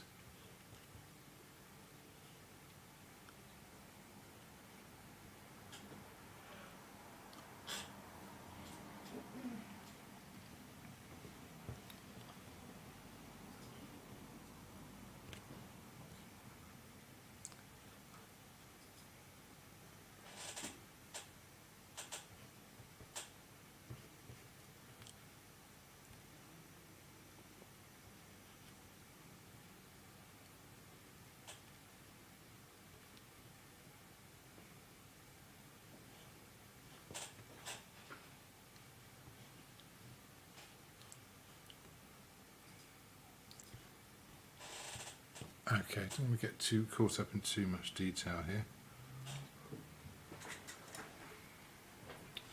Right, this extra brush is for these highlights over here, which includes some of these extra petals, which I don't need to go into too much detail with, but which are quite important.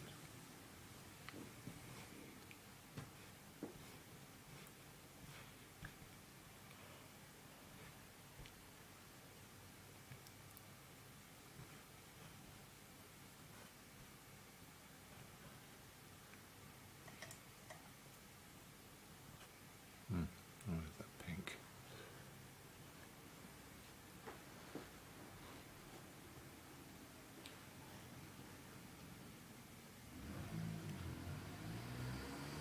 What's this one doing? I doesn't know.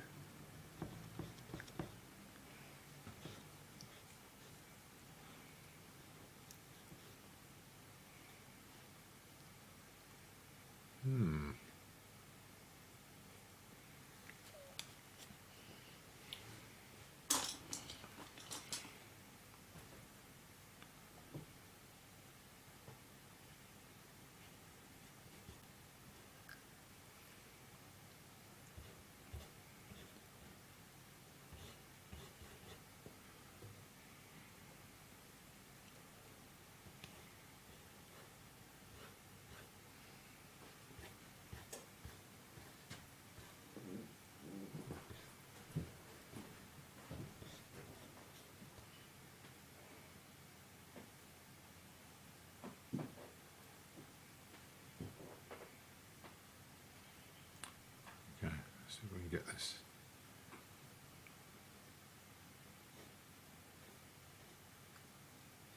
To behave a bit.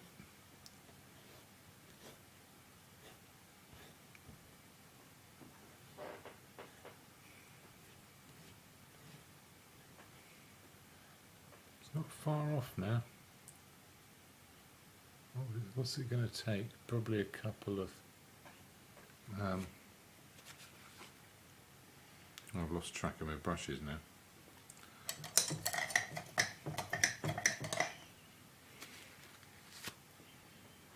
Do some of these yellows. There's a yellow on the front of that closed bud, and on here. What else are people saying then? All nice things, I hope. Yeah, almost.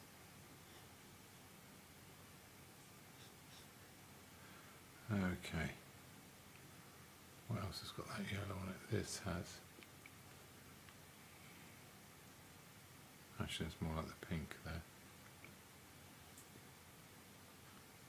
Right. Careful observation. Give me that. Oh, to keep reloading that brush. There you are. Bright highlight here. And journeys it goes across. Now I haven't done the stamens and the all the sort of other little bits and pieces yet. Right, I'll concentrate. Go back to that yellow.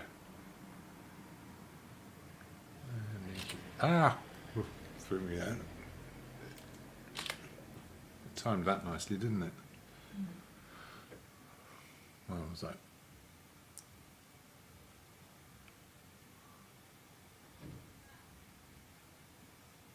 Okay. Bit fatter load of paint.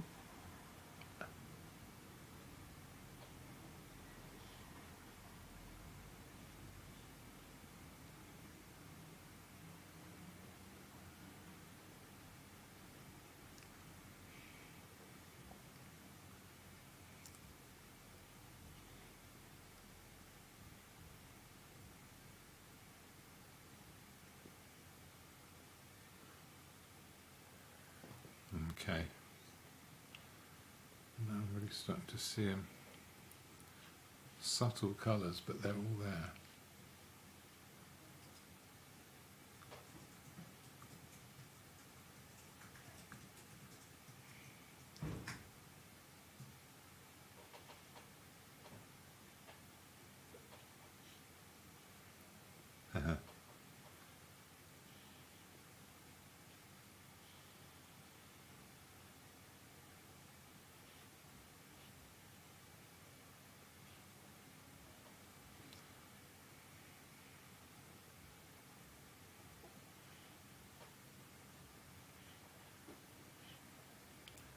Right.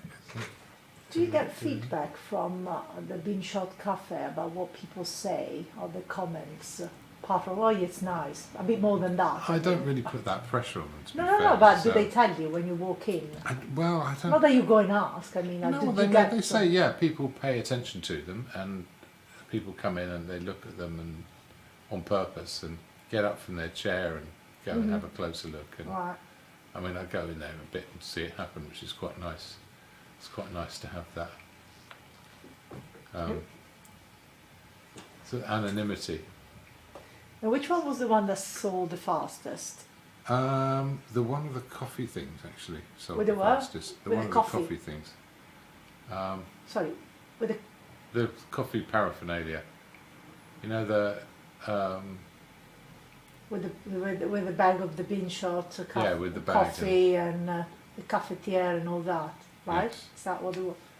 Really? Okay.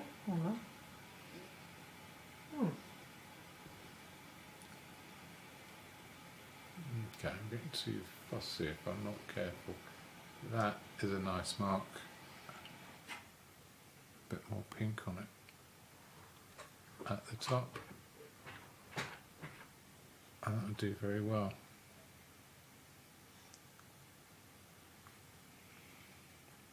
Okay. That's what I have. Let me get a bit of this peachy colour and put it into here. Again, it's really subtle tones going on in this, but they're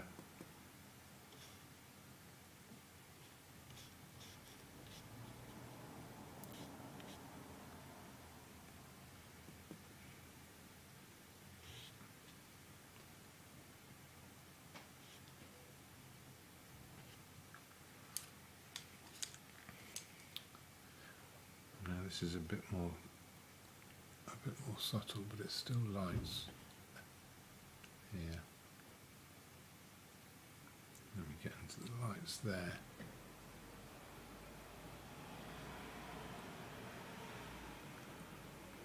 Let me get to this yellow here.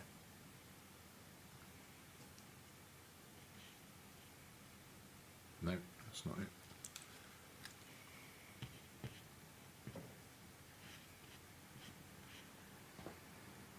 Mm-hmm.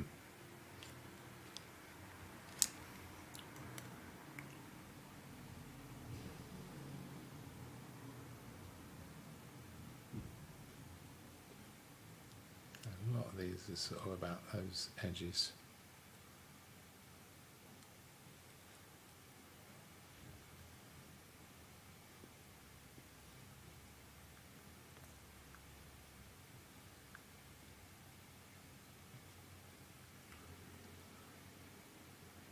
More pinks.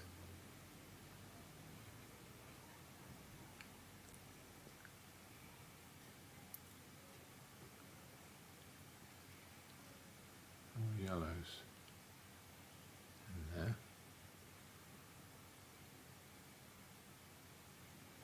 Pinks in here. There's some details and things which I really can't be bothered with. They're just not super important.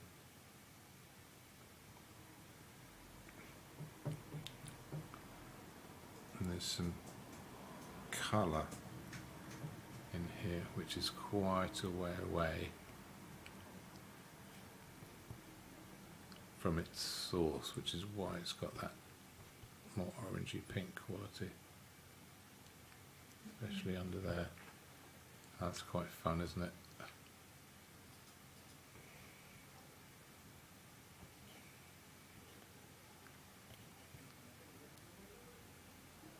There's some in there. There's quite a lot in here.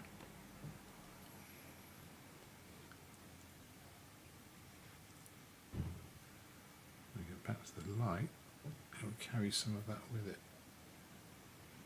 So I think it needs... Where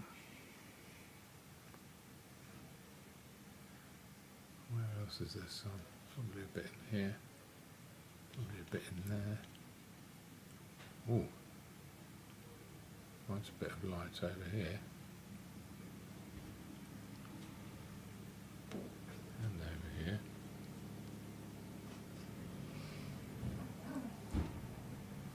Right, back to those original colours. I've got this blue next to mix in on the surface as it wanders inwards.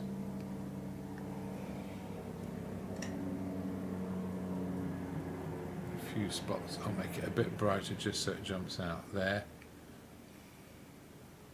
In fact, there's a few little rhythms of colour here, just to sort of make that difference between the light and the shade.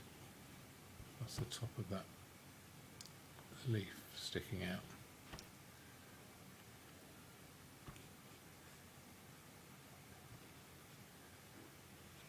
Okay, seeing some other things now.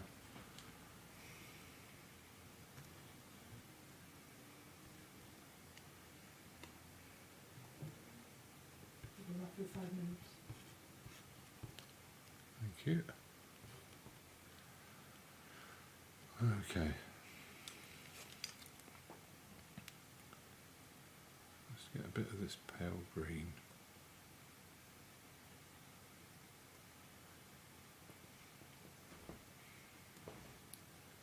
There's bits where it's in light, like here. I guess I'll do those first. Oh, there's bits where it's definitely greener.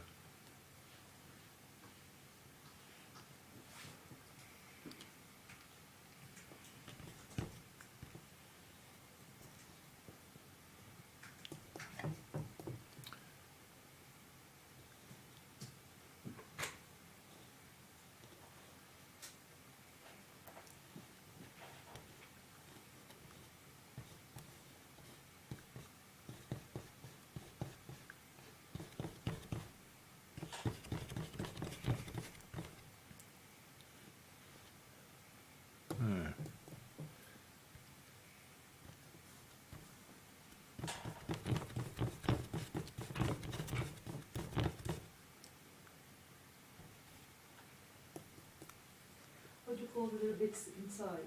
Stamens. Stamens. Right.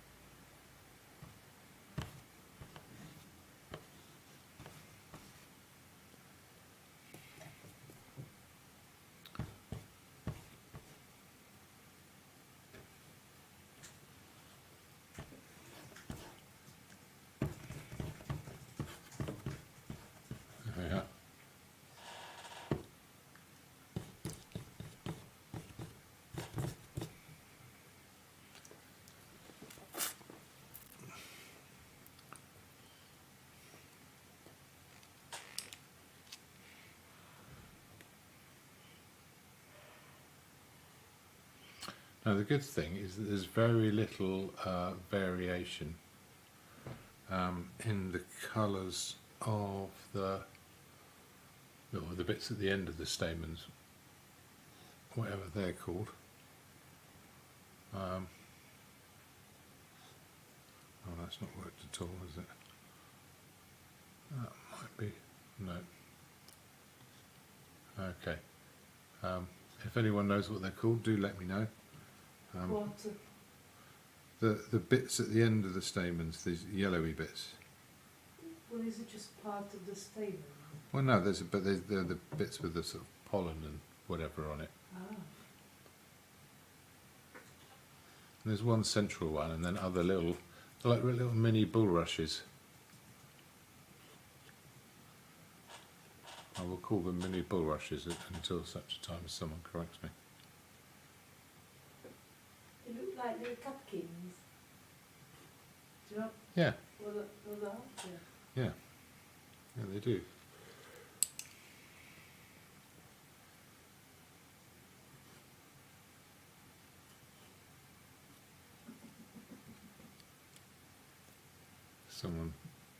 Someone making you chuckle? I mean, do share.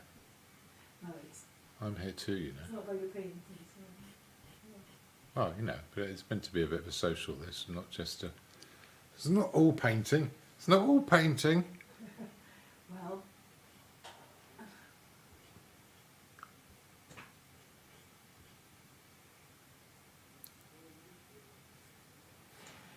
Steve, do you mean stigma as in the little bit at the end of the stamen is called stigma? I think that might be it.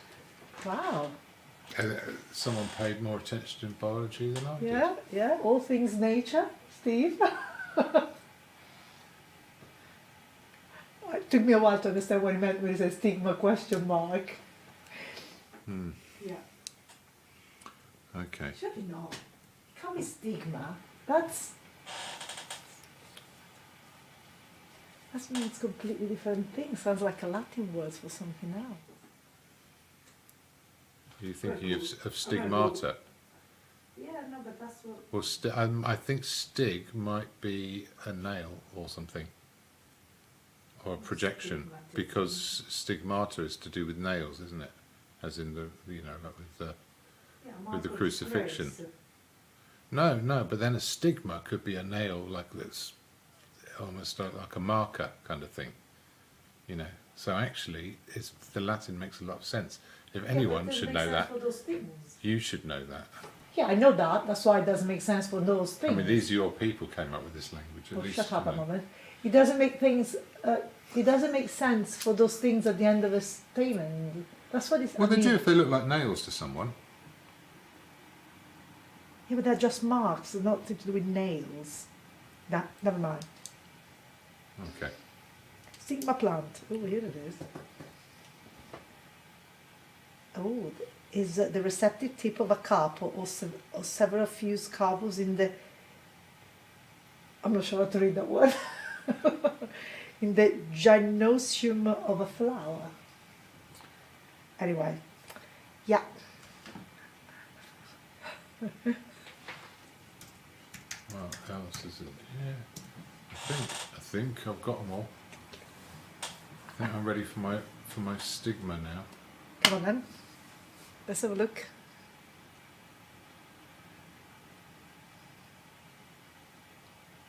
I'm ready How we for my put the close-up or stigma into the lilies. Because without the stigmas, I have to tell you, don't look like a lily. Well, they do, but Thanks. that is essential. Isn't it? It is. Now I do have a small brush.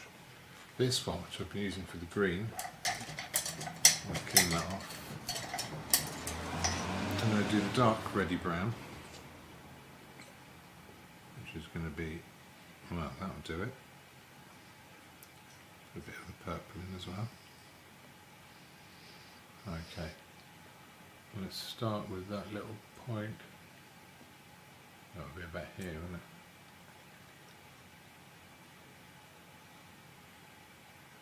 Not too much paint.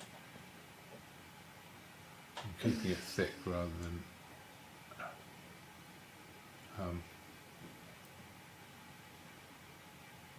making it oily. Either can work. We are going to go on the close-up now to have a look at the Oh, yeah. stigmas. There we are.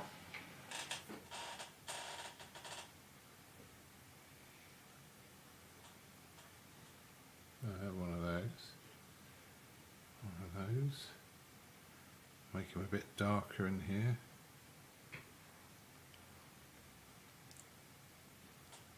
This one isn't quite opened right.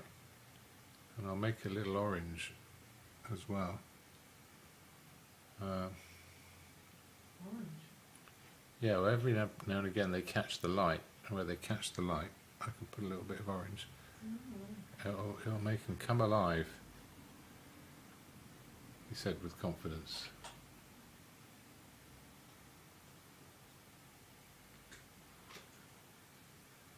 There we go.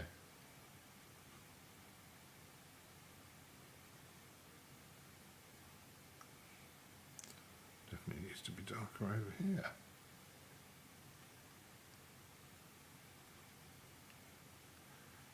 Just give you a little indicator as to where the inside of the flower is, doesn't it? Some other good little shapes as well.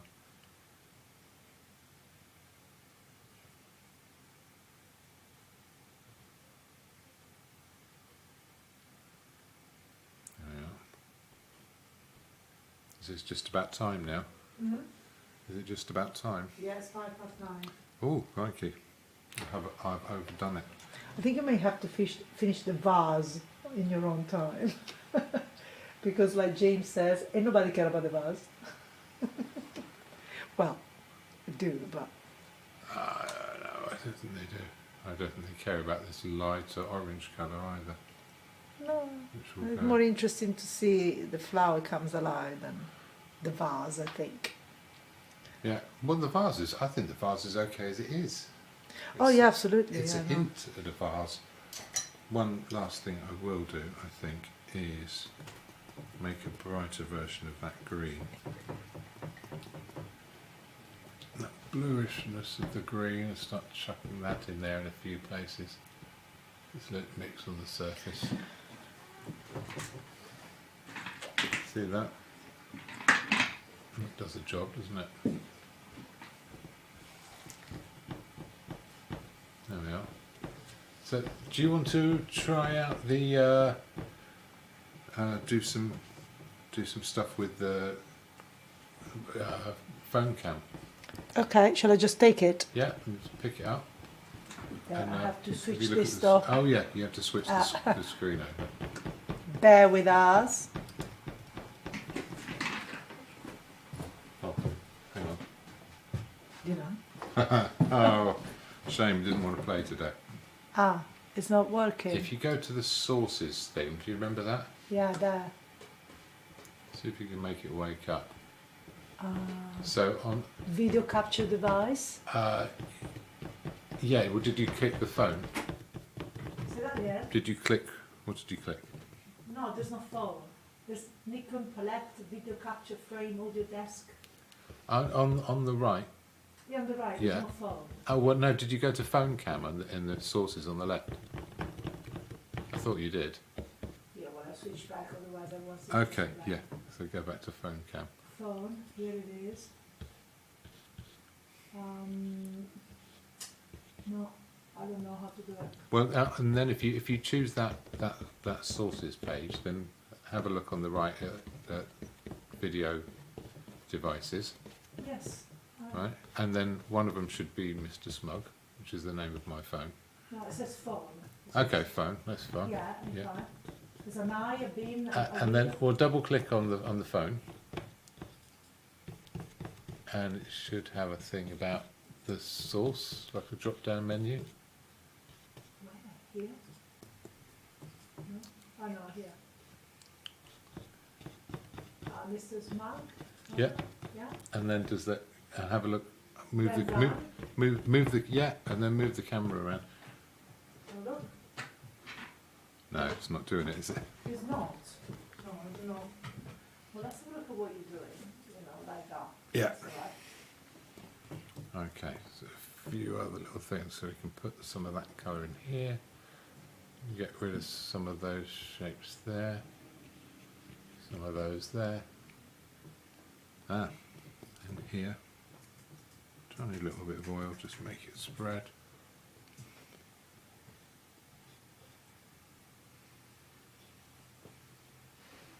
There we are. Everyone says looks good, nice painting, and Oh, that's people are very supportive. Dawn, who Is has Dawn not said Thompson come up with something rude to say to me again? something like that. She's very good at that. No, but just the last minute, she said, Mr. Smug is your phone's, sorry. Mr. Smug is your phone's name. Yes, Dawn, it is. Quite apt. All iPhones should be called Mr. Smug because when they came out, they were so pleased with themselves that I thought I had to be acknowledged, and that's been the name of my phone ever since the very first smartphone I got. You know, any device that says "ta-da" when you turn it on needs taking down a peg or two, if you ask me. Especially when they call themselves smart. Well, I called it that. Not smart. Oh, smart. Oh, yeah, exactly. Exactly. That's It's more like the height smug. of arrogance. Yeah. That's going to bite you one day, isn't Smart. Will be the judge of smart. it? Yeah, try asking Siri something. See how smart it is. There we are. I don't need to do any more to the vase, do I? I could put a bit of light on it. Just about here. Lighter, Yeah. bit creamier.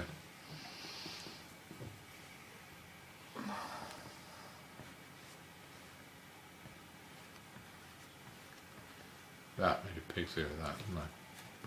Don't do anything in a hurry.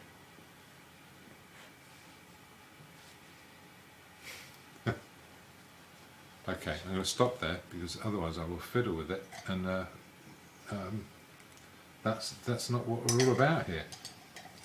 Oh, I put the brush the wrong way in the goodness. Okay, what colour should we have? I think we're going to have to go with For the signature. Stigma Red. Stigma red. Hang on a minute. There we are. The signature. Otherwise, you can't see very well. I don't know why. Yeah. Okay. Okay. Wow! I just tried to get up again, No, don't move. but my back says no. Don't No, move. I'll be right. I'll just Wait, move. yeah, slowly. just move stuff. No, I need. Yeah, but just through it. Hang on. This is the fun part. Are you watching? I'm up. Everything's fine. Good. Should we have a little closer look? Yes. Well. Oh, I see. You're gonna move the camera in front of it. That camera, not this, not your phone. Okay, you ready? If you had a permanently bad back, then, you know, like sometimes they have a bar in a swimming pool. You could have like everything you own. Could you step back a little bit so I can see what's going on? Oh, sorry. You could basically live in a swimming pool and What, yeah, and just have all your stuff just floating around. So you'd never have to bend over for anything. You could just only own things that float. So what do you call this?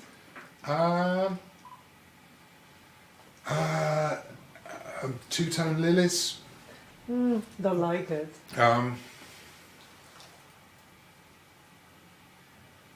Well, I don't know. Sure, you'll think of something. Came out great. Thanks, everyone. Oh, people are very kind. I do appreciate your support. So Even Steve said it's great. Steve Henderson. Oh, right. Yeah, he's just been kind. Yeah, apparently he's not going to be here next Monday. He doesn't mean it. Right. So, yeah, Steve's got a job interview next week. So Yes, I know. everyone wish him luck with that. And next week I have a different Steve, I believe, if he's still available. I don't know if he's there. No, it's not. Oh, He's not. He said he'd got someone doing some electronic instruments and more ambient music for YouTube to fear and suppress. So it will be Well, we'll see, but we should have some more live music in the studio next week. So join us for that, and maybe a few more people, maybe a bit more of an atmosphere. If you'd like to support the live stream, keep me in sandwiches, you can go to buymeacoffee.com. And is it James Budden Art? I think it's James Budden Art. Oh, anyway, the link will be in the description of one of the other videos, one of the more recent ones, and when this gets processed, then it will appear in that as well. So yeah, thank you so much, and thank you to Michaela for helping me host and helping me out of my chair.